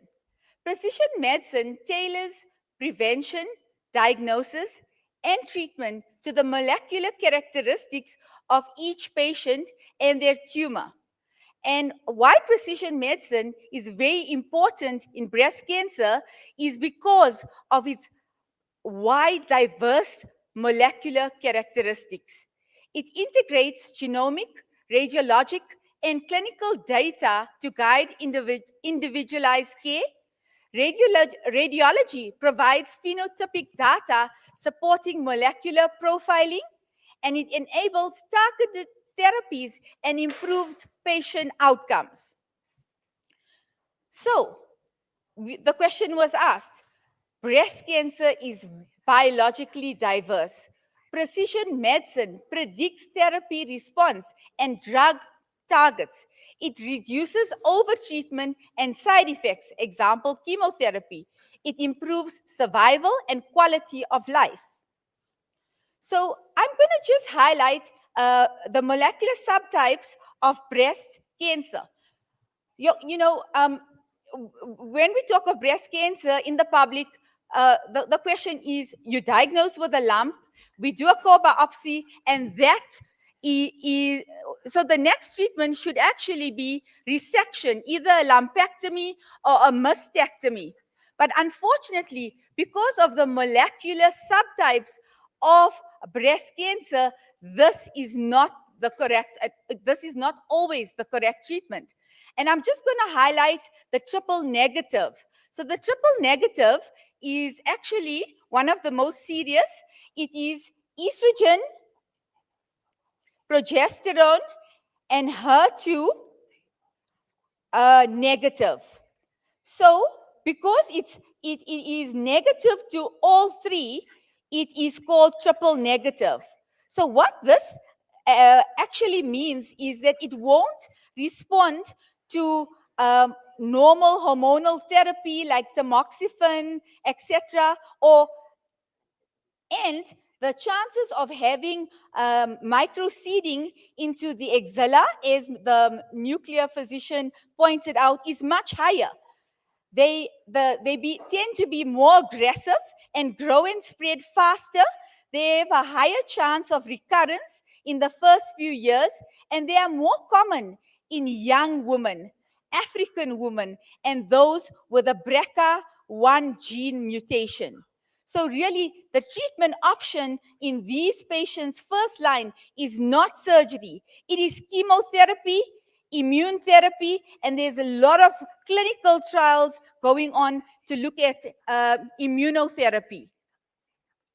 So what is radiomics and imaging biomarkers? It is a quantitative imaging features that reveal tumor phenotype. It correlates with a molecular subtype, and hence it predicts treatment response.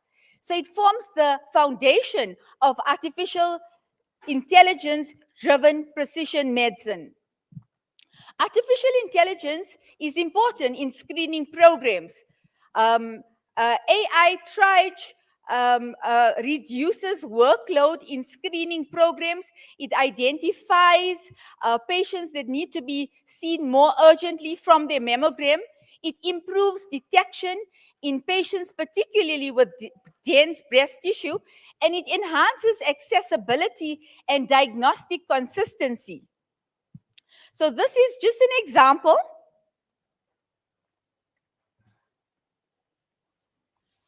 of a breast ultrasound visualizing tissue in real time, guided by AI for enhanced lesion detection and workflow efficiency. The next one is the further demonstrates the ultrasound. The next is titled Precision in Motion. And what this does, guided interventions supported by AI and advanced imaging ensure safer and more accurate breast biopsies. And Dr. Shamano actually alluded to this in her talk. And then the next image demonstrates that human intelligence and artificial intelligence working in harmony to support early detection, accurate diagnosis, and personalized care.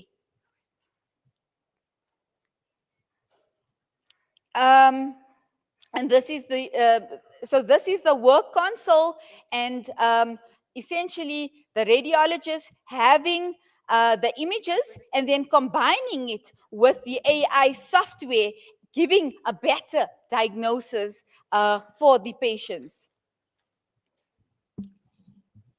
So I'm just going to give you some examples of AI softwares.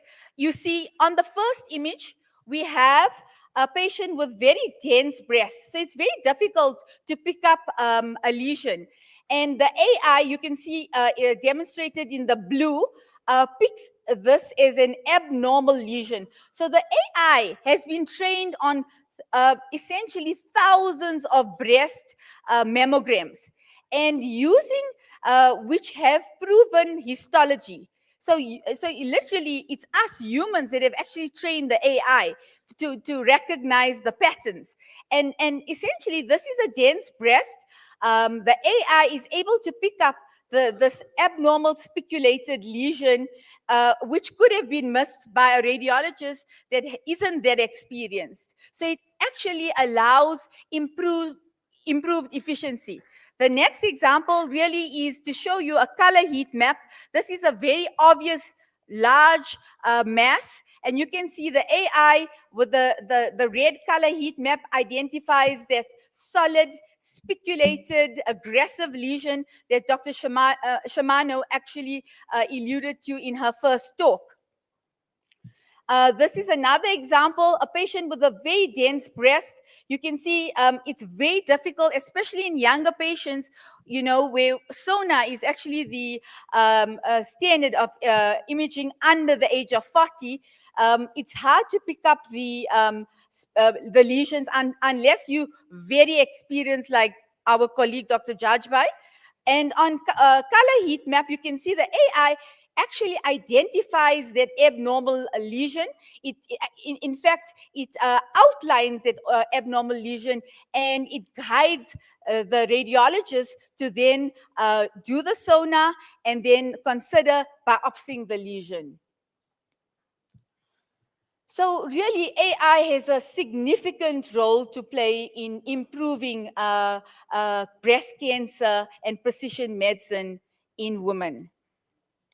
Implementation in low resource settings. AI can support limited radiologist capacity. Cloud-based systems and mobile units expand reach. There are many trucks, like a Pink Ribbon, Radiant, that go out into different areas of the country where accessibility to mammograms are very poor, and then they do the screening mammograms. It gets sent to a big company and it's evaluated. And then also, training data must reflect diverse populations. That was alluded to by my colleague as well. So what is the role of radiology in precision medicine? Radiogenomics link imaging features with molecular profiles. MRI and AI-based radiomics predict subtypes and response.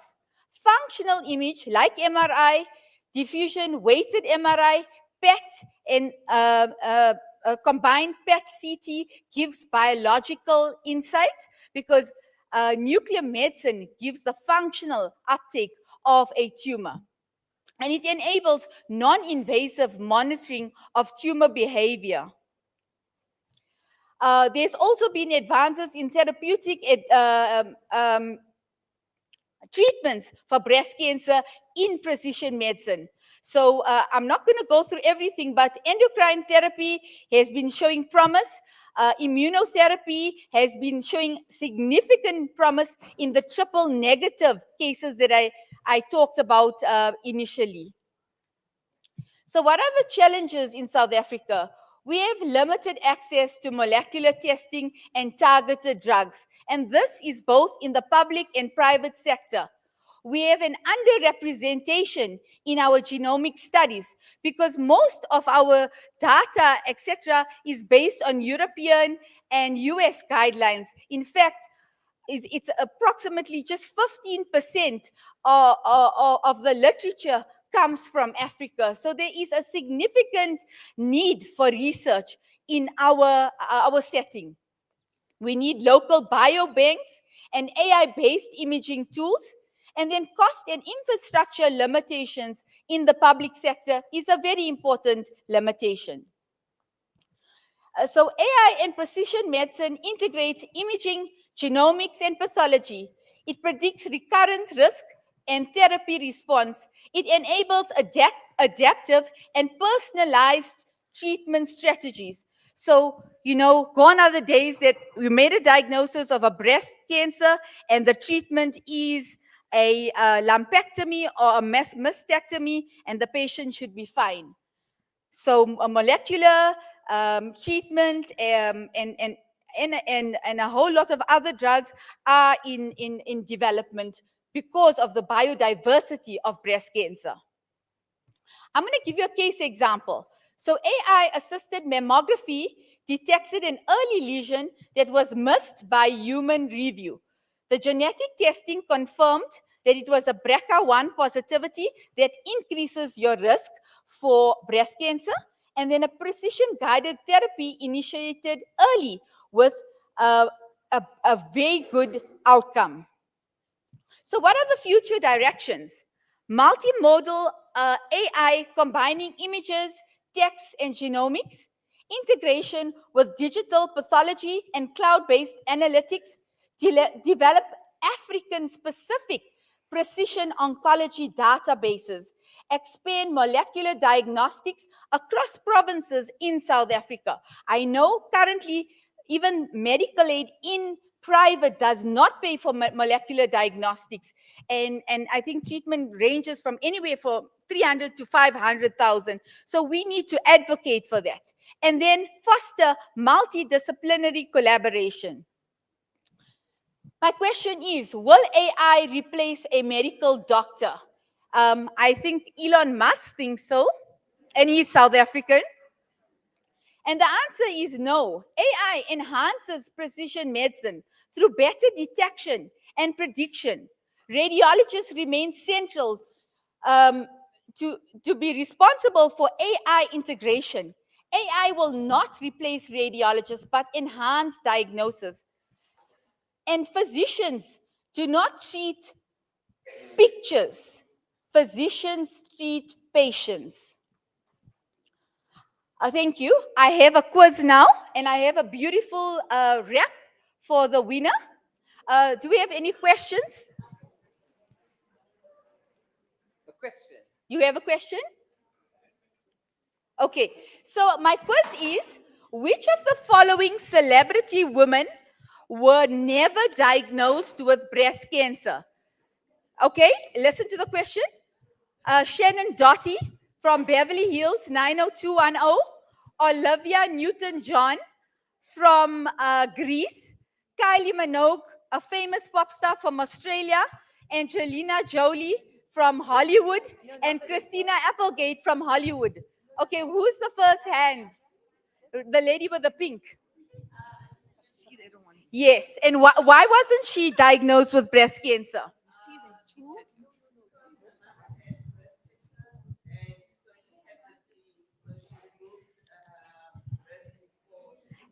And that's an absolute brilliant answer. So Angelina Jolie had her mom had breast cancer. She had a BRCA1 positivity, and she elected to have bilateral mastectomies and oophorectomies because she wanted to prevent breast cancer. And sadly, in fact, Shannon Doherty this year passed away from breast cancer, and Olivia Newton-John passed away a few years ago. But thank you, that was brilliant.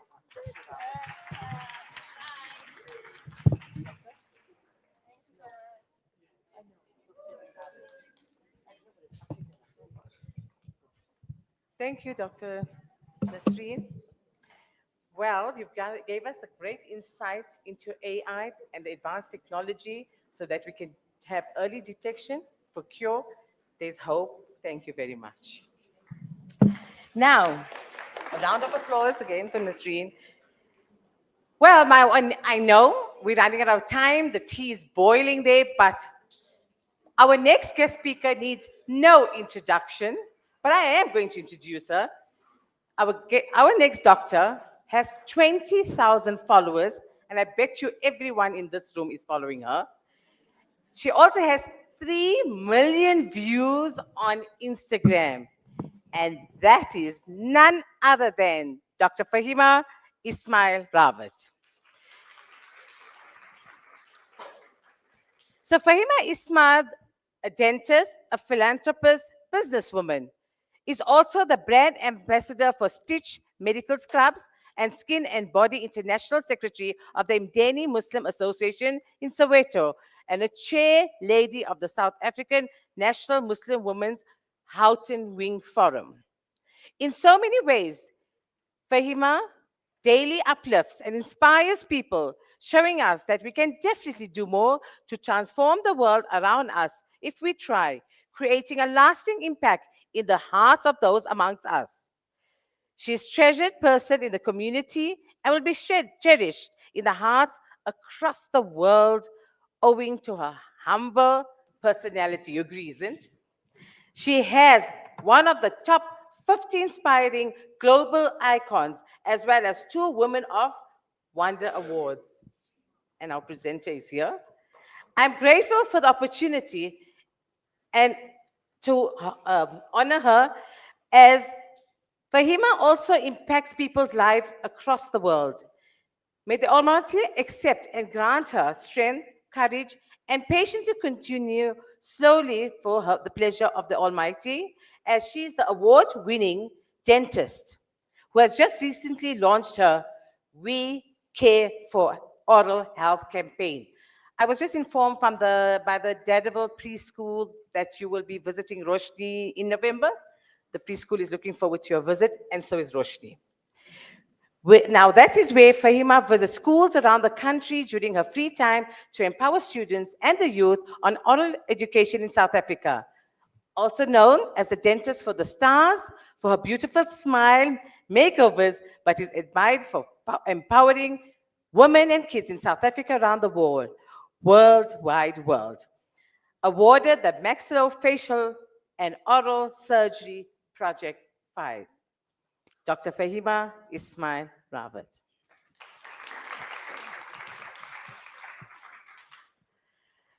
My apologies, ladies and gentlemen. I'm just recovering from a flu, but I couldn't let Prof. Nasreen down, so I'm here today. I'm Dr. Fahima Ismail, and one of my greatest achievements to date in the last 3 years, although I'm in practice for 20 years, on Saturday was my 20th dental anniversary. And I launched the We Care for Oral Health campaign in Africa, where over the last 3 years, I've been invited to over 400 schools around the country to educate and empower our youth and kids around South Africa and Africa. So recently, I also visited the oncology ward in the government hospitals. These are just some of the children that I had the privilege of interacting with. And just interacting with these kids on a daily basis brings so much of joy and smiles to people daily. So before I begin, allow me to share a story that lives deep in my heart. It's the story of my favorite aunt, a woman whose strength continues to inspire me every single day. 20 years ago, she was diagnosed with stage 4 breast cancer. She didn't have private health care or access to advanced facilities. Her journey began in a humble government hospital, long queues, limited resources, but endless faith. Through rounds of chemotherapy, surgery, and countless moments of uncertainty, she held on to one thing: hope.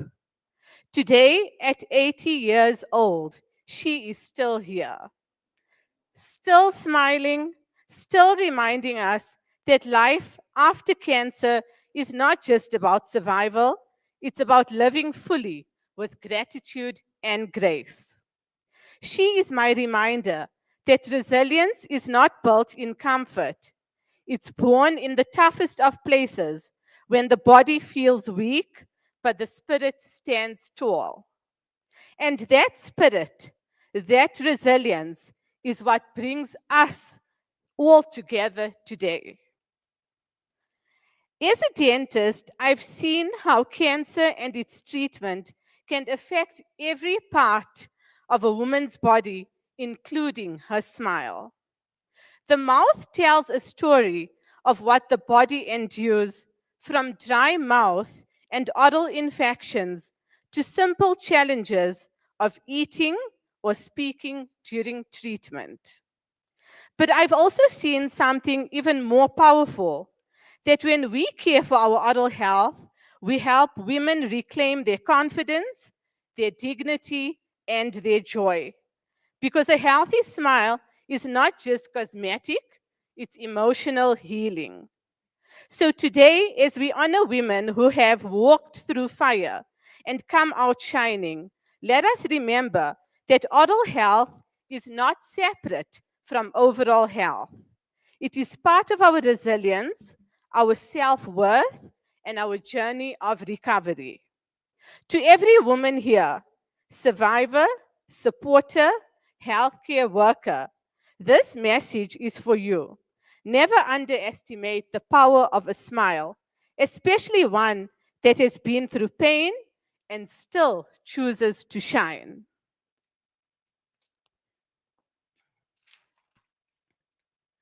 Good morning, beautiful ladies and gentlemen, and Assalamu alaikum. Standing before a sea of pink, gold, and white reminds me that color isn't just decoration, it's emotion. Pink for the women fighting breast cancer, radiating love and courage. Gold for the children whose battles taught us what real strength looks like. White, pure, peaceful, powerful, for those navigating cancers that often go unseen, yet fought with the same fierce resilience. Today, we gather not just to talk about teeth or gums, but about health, hope, and wellness. Because true beauty and wellness begin from within. And yes, that includes the mouth. As a dentist who has walked alongside many brave women undergoing cancer treatment, I've seen firsthand how the mouth often tells a story that the rest of the body whispers. Chemotherapy and radiation, life-saving though they are, can take a toll. Dry mouth that makes eating difficult, mouth sores that turn every meal into a challenge, infections that test endurance, changes in taste that affect nutrition. But here's the part I love reminding women of. Oral care can be a source of control in a season when so much feels out of control. Simple, consistent routines, gentle brushing, hydration, avoiding harsh alcohol based rinses, and regular dental checkups can prevent pain, preserve dignity, and restore comfort. Because when a woman smiles, even through treatment, she tells the world, I'm still here, I'm still me. Oral health is not separate from women's health. It's an integral mirror of what's happening inside your body. Hormonal changes during pregnancy, menopause, and cancer therapy can all impact gum health, bone density, and healing. Our mouths are gateways to nutrition, to confidence, to conversation, and caring for them is caring for the whole self. So when we advocate for comprehensive women's health, we're not just fighting disease, we're empowering women to live fully, to laugh without pain, to eat without fear, and to smile without hesitation. Over my 20 years in dentistry, I've met women who have taught me what resilience truly means. One patient, bald from chemo, eyes tired, but spirit unbroken, looked at me and said, Doc, I may have lost my hair, but I refuse to lose my smile. That day, I realized dentistry isn't just about restoring teeth, it's about restoring dignity. When I look across this room, I don't just see faces, I see stories, stories of strength, survival, and sisterhood. Oral health problems are fairly common during treatment for cancer. About a third of patients experience dry mouth, tooth decay, infections, and mouth ulcers. Causes. There are several causes of dental and oral complications during medical treatment. Chemotherapy and radiation, particularly of the head and neck, slows the ability of oral tissue cells to repair themselves. Pain relief and other medications can cause dry mouth and mouth ulcers. Chemotherapy can temporarily reduce your body's ability to fight infection, making you more susceptible to mouth infections. You may find that underlying dental problems flare up during treatment. Chemotherapy, radiation, and certain medications may upset the healthy balance of bacteria in your mouth. Common oral complications: inflamed lining of the mouth, infection in the mouth travels through the bloodstream, and these can affect the cells all over your body. Taste changes, dry mouth, tooth decay and gum disease, changes in dental growth and development in children, breakdown of bone and tissue in areas of radiation, pain, malnutrition because of loss of appetite or difficulty in eating, burning, peeling and swelling of the tongue, and dehydration. Did you know that most cancer treatments cause mouth ulcers? Try to minimize or prevent them by starting an oral care regime immediately. Prevention of oral problems. If your mouth is in good health, you are at lower risk of oral complications during treatment. Visit your dentist for a thorough checkup, ideally a month before your treatment starts. Optimally, there should be at least 2 weeks between any dental surgery and starting treatment. If you wear dentures, check the fit to ensure they aren't irritating the mouth. If you have braces, it may be best to remove them for the duration and reapply once you complete treatment.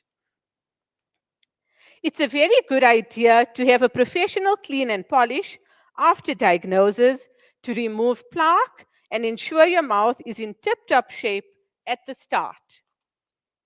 Diet plays a role. Oral bacteria thrive on sugar, so reduce it as much as possible and eat a nutritious, healthy diet and plenty of calcium and vitamin D. Keep your mouth and teeth as clean as possible to prevent cavities, mouth ulcers, and infections. A fluoride toothpaste is less abrasive, and an alcohol free mouth rinse will help keep your teeth strong during treatment. If you experience nausea and vomiting, don't brush your teeth immediately afterwards. Stomach acid demineralizes the enamel and it weakens your teeth. The ideal daily oral care routine during treatment. Meticulous oral care is important during this time to keep the mouth clean and prevent decay. Brushing. Brush twice a day. A soft or extra soft brush will be gentle. Strong tasting toothpaste may irritate the gums, so always brush with a clean brush. And you may well feel extremely tired during treatment, but try not to let that negatively impact your oral care routine. And a quality electric toothbrush will give a super clean and a supreme clean with minimal effort. Interproximal cleaning. Clean in between your teeth once a day. If you find flossing difficult or too sensitive, try an interdental brush. Rinsing. After eating or for extra freshness, rinse with an alcohol-free fluoride-containing mouthwash. Alcohol-based mouthwashes should be avoided as alcohol will dry out the already sensitive oral tissues. Lip care. Use lip care products to prevent drying and cracking. Mouth ulcers. Mouth ulcers can be painful, making drinking, eating, talking, and cleaning your mouth uncomfortable. Rinse with an antibacterial mouthwash and drink with a straw. Several products can relieve the pain of mouth ulcers. Dry mouth xerostomia. Chemotherapy drugs reduce saliva flow. The lack of saliva makes swallowing, tasting, and even talking difficult, and you may experience a burning feeling. Plaque and bacteria build up more quickly because of the lack of saliva, and this increases the likelihood of bad breath, gum disease, and dental decay. When suffering from dry mouth, try to increase brushing up to 4 times a day. Rehydrating the mouth is the #1 priority. Drinking water will give temporary relief, and chewing gum can increase the saliva flow. There are also medications and gels that help produce saliva. Today, as we celebrate resilience, in pink, gold, and white, let's remember that each color, like each woman here, carries a story of triumph. To the women battling cancer, you are warriors. To the survivors, you are beacons of hope. And to the caregivers, mothers, daughters, and friends, your love is the medicine that keeps healing hearts. May we continue to smile, not because life is perfect, but because we are strong enough to rise again and again with grace. Because resilience is the most beautiful shade that a woman can wear. And remember, you don't have to brush all your teeth, just the ones that you'd like to keep. If you'd like to get me, these are my social media handles on Instagram at Dr. Fahima Ismail, my surgery telephone number on Facebook and TikTok. I'd like to thank Professor Nasreen Mohammed, Dr. Aisha Hansa, Ivo Health. And before I leave, I have 2 dental vouchers worth 1,000 Rand and 2 lucky winners. You can redeem the vouchers at tea time. I'll give you my details again. So I have 2 questions to ask, and let's see who the lucky winners are. I spoke earlier of my aunt that has survived stage 4 breast cancer. And does anybody know what her age is at present? Okay, the lady with the blue. Yes. Yes, that's correct. So my aunt, she's really remarkable, 80 years of age, so never give up hope. And the second question that I have is, on Saturday was my dental anniversary. So who knows how many years? Okay, the lady in the purple. How many years have I been in practice currently? Yes, for 20 years. Thank you so much. Thank you.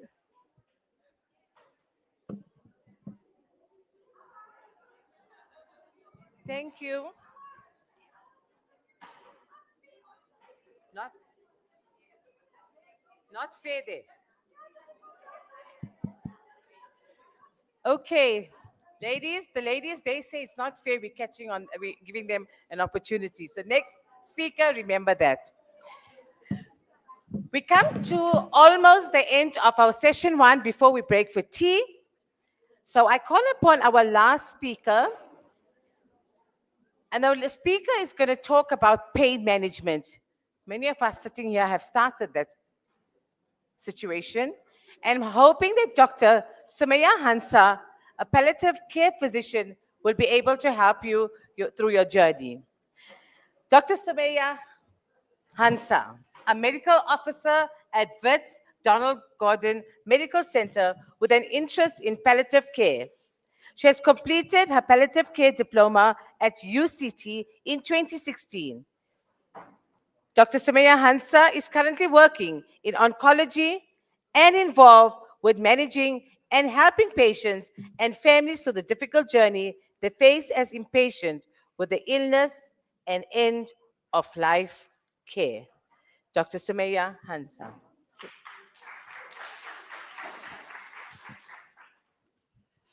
I want to start off by saying that to cure sometimes, to relieve often, and to comfort always.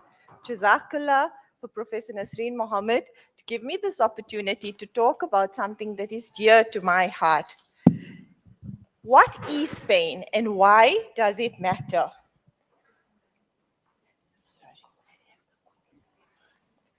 So, pain affects 80% of breast cancer patients, and a poorly controlled pain always impacts on the mood, on sleep, and your activities of daily life. And managing pain is the key to improving a patient's quality of life. So, what are the types of breast cancer pain? We have acute pain that occurs after surgery or a biopsy. And that is when patients are operated on, have mastectomies, and have pain after the surgery. The chronic pain from breast cancer is an ongoing pain, which can occur from the tumor, from chemotherapy, and thus requires ongoing support. And then we get the kind of nerve pain.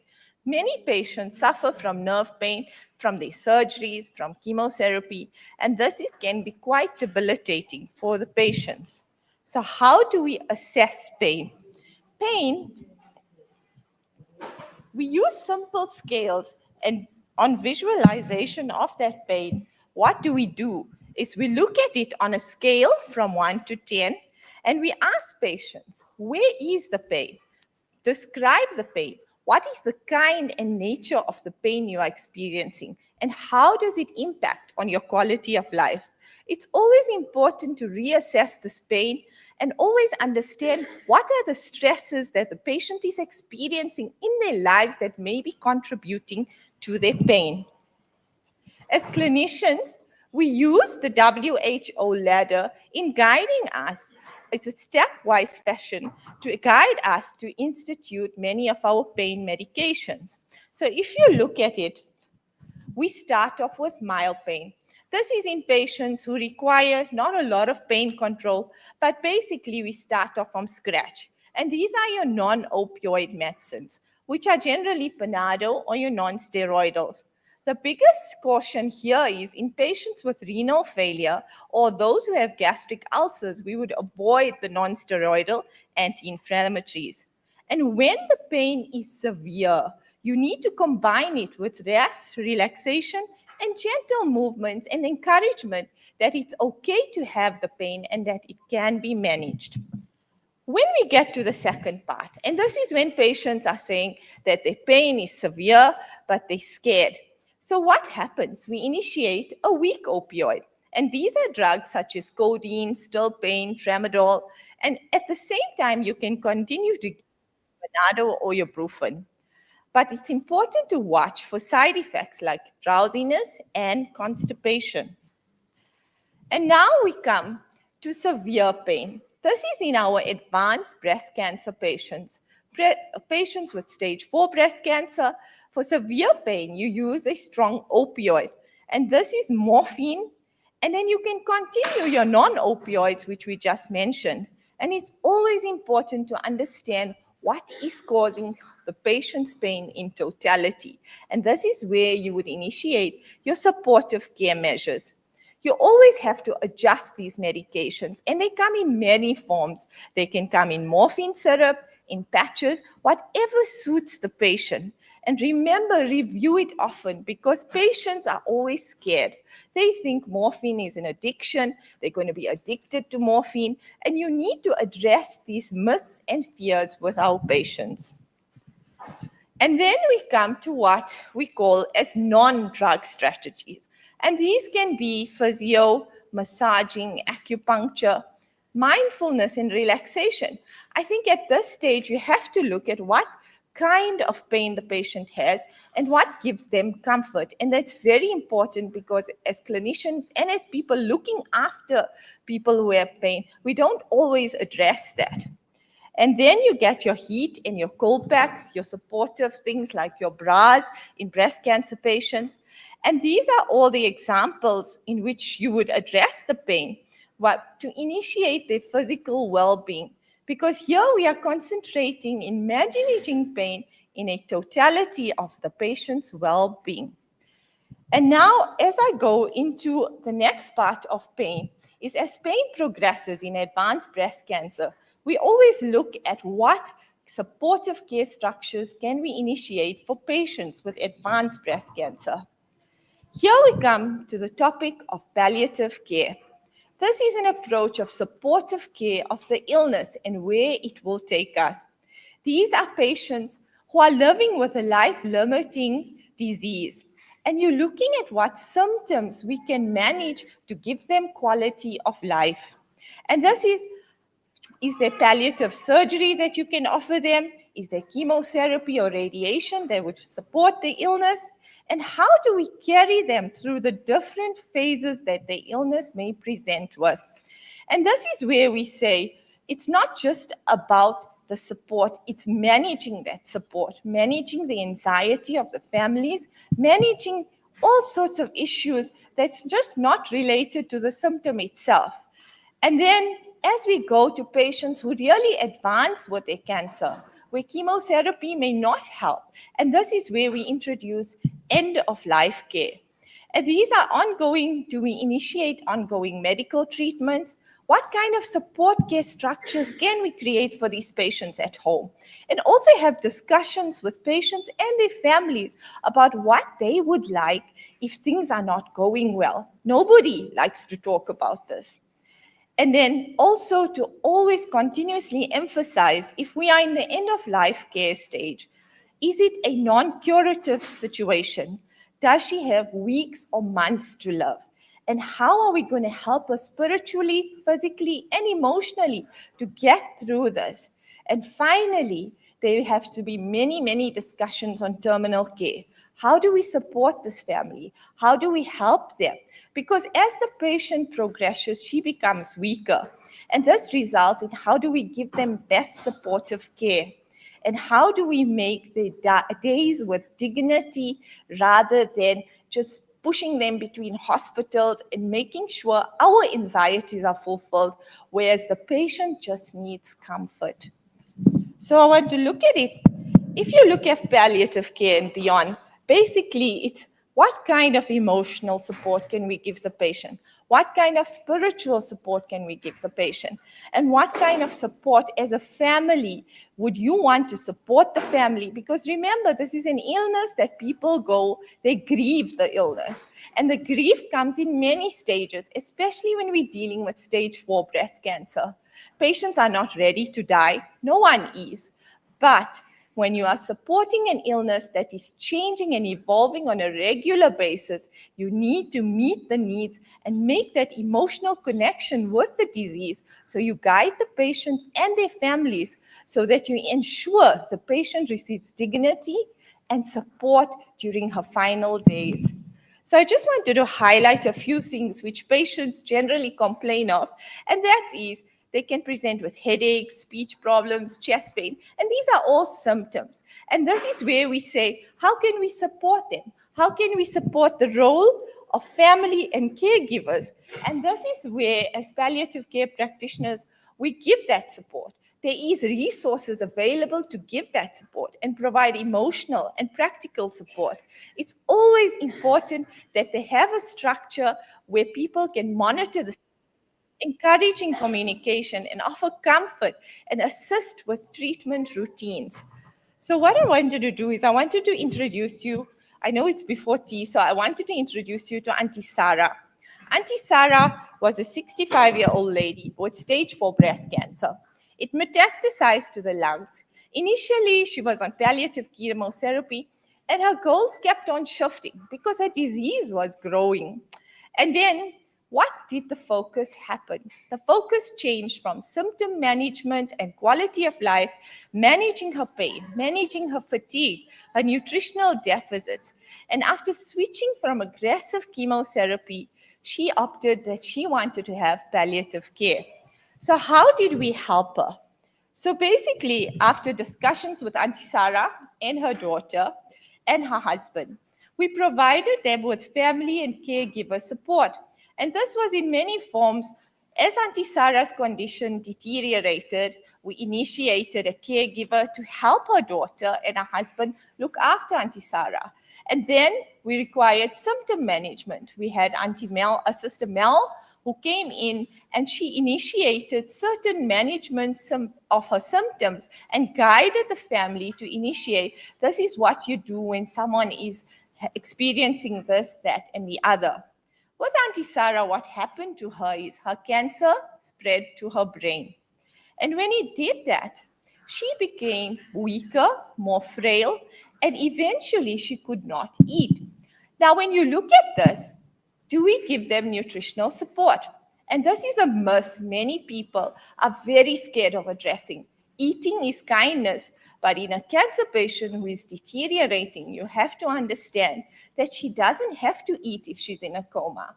And as she deteriorated, she went into a comatose state. It was hard to make the family understand that it's okay not to give her food. It's okay to let the disease take its course. And many of us forget that because that is comfort and dignity in dying. Eventually, what happened was the family needed a lot of support. And this was initiated through many sort of psychologists and also counseling because Sister Mel had developed a relationship with the family. And then Auntie Sarah was a devout Muslim. So what this gave an opportunity after many discussions with her family was that she was able to die in the comfort of her home with her daughter, and she got the ability, her daughter had the ability to read the Shahada for her. And this is something we forget because living is good, but comfort is better. And this is what I want to say, that through all of this, Auntie Sarah's family had a lot of social support. And then we coordinated this care efficiently for her, which allowed her to live in comfort and dignity, and that too in dying. So what I want to say, I want to be brief and I want to be quick. We have to focus on comfort, dignity, and quality of life, supporting the family and the anxiety and the patient, because remember, the patient is going through the changes that are happening to her, and the family is watching. And this is grief. And if we don't address this grief when patients are dying from breast cancer or whatever cancer that may be, this creates a lot of anxiety, and it can create a tragedy of events which nobody wants to go through when someone is dying. So here I include that we need to support them physically, emotionally, spiritually, and make sure that their well-being is always put first. I want to leave you that healing may not always mean curing, but it always means caring. And just to conclude, that breast cancer pain is always manageable. Pain is always manageable. And if we use a stepwise approach guided by the WHO ladder, which is it's a good way of understanding pain, it's how we can best address a patient's quality of life. It's always important to combine medication with empathy and support, because without that, you cannot manage this disease. And remember that palliative care enhances life and dignity. And I'm going to leave you with a very nice quote. Maya Angelou once said, "They may forget your name, but no one will ever forget the way you made them feel." Okay.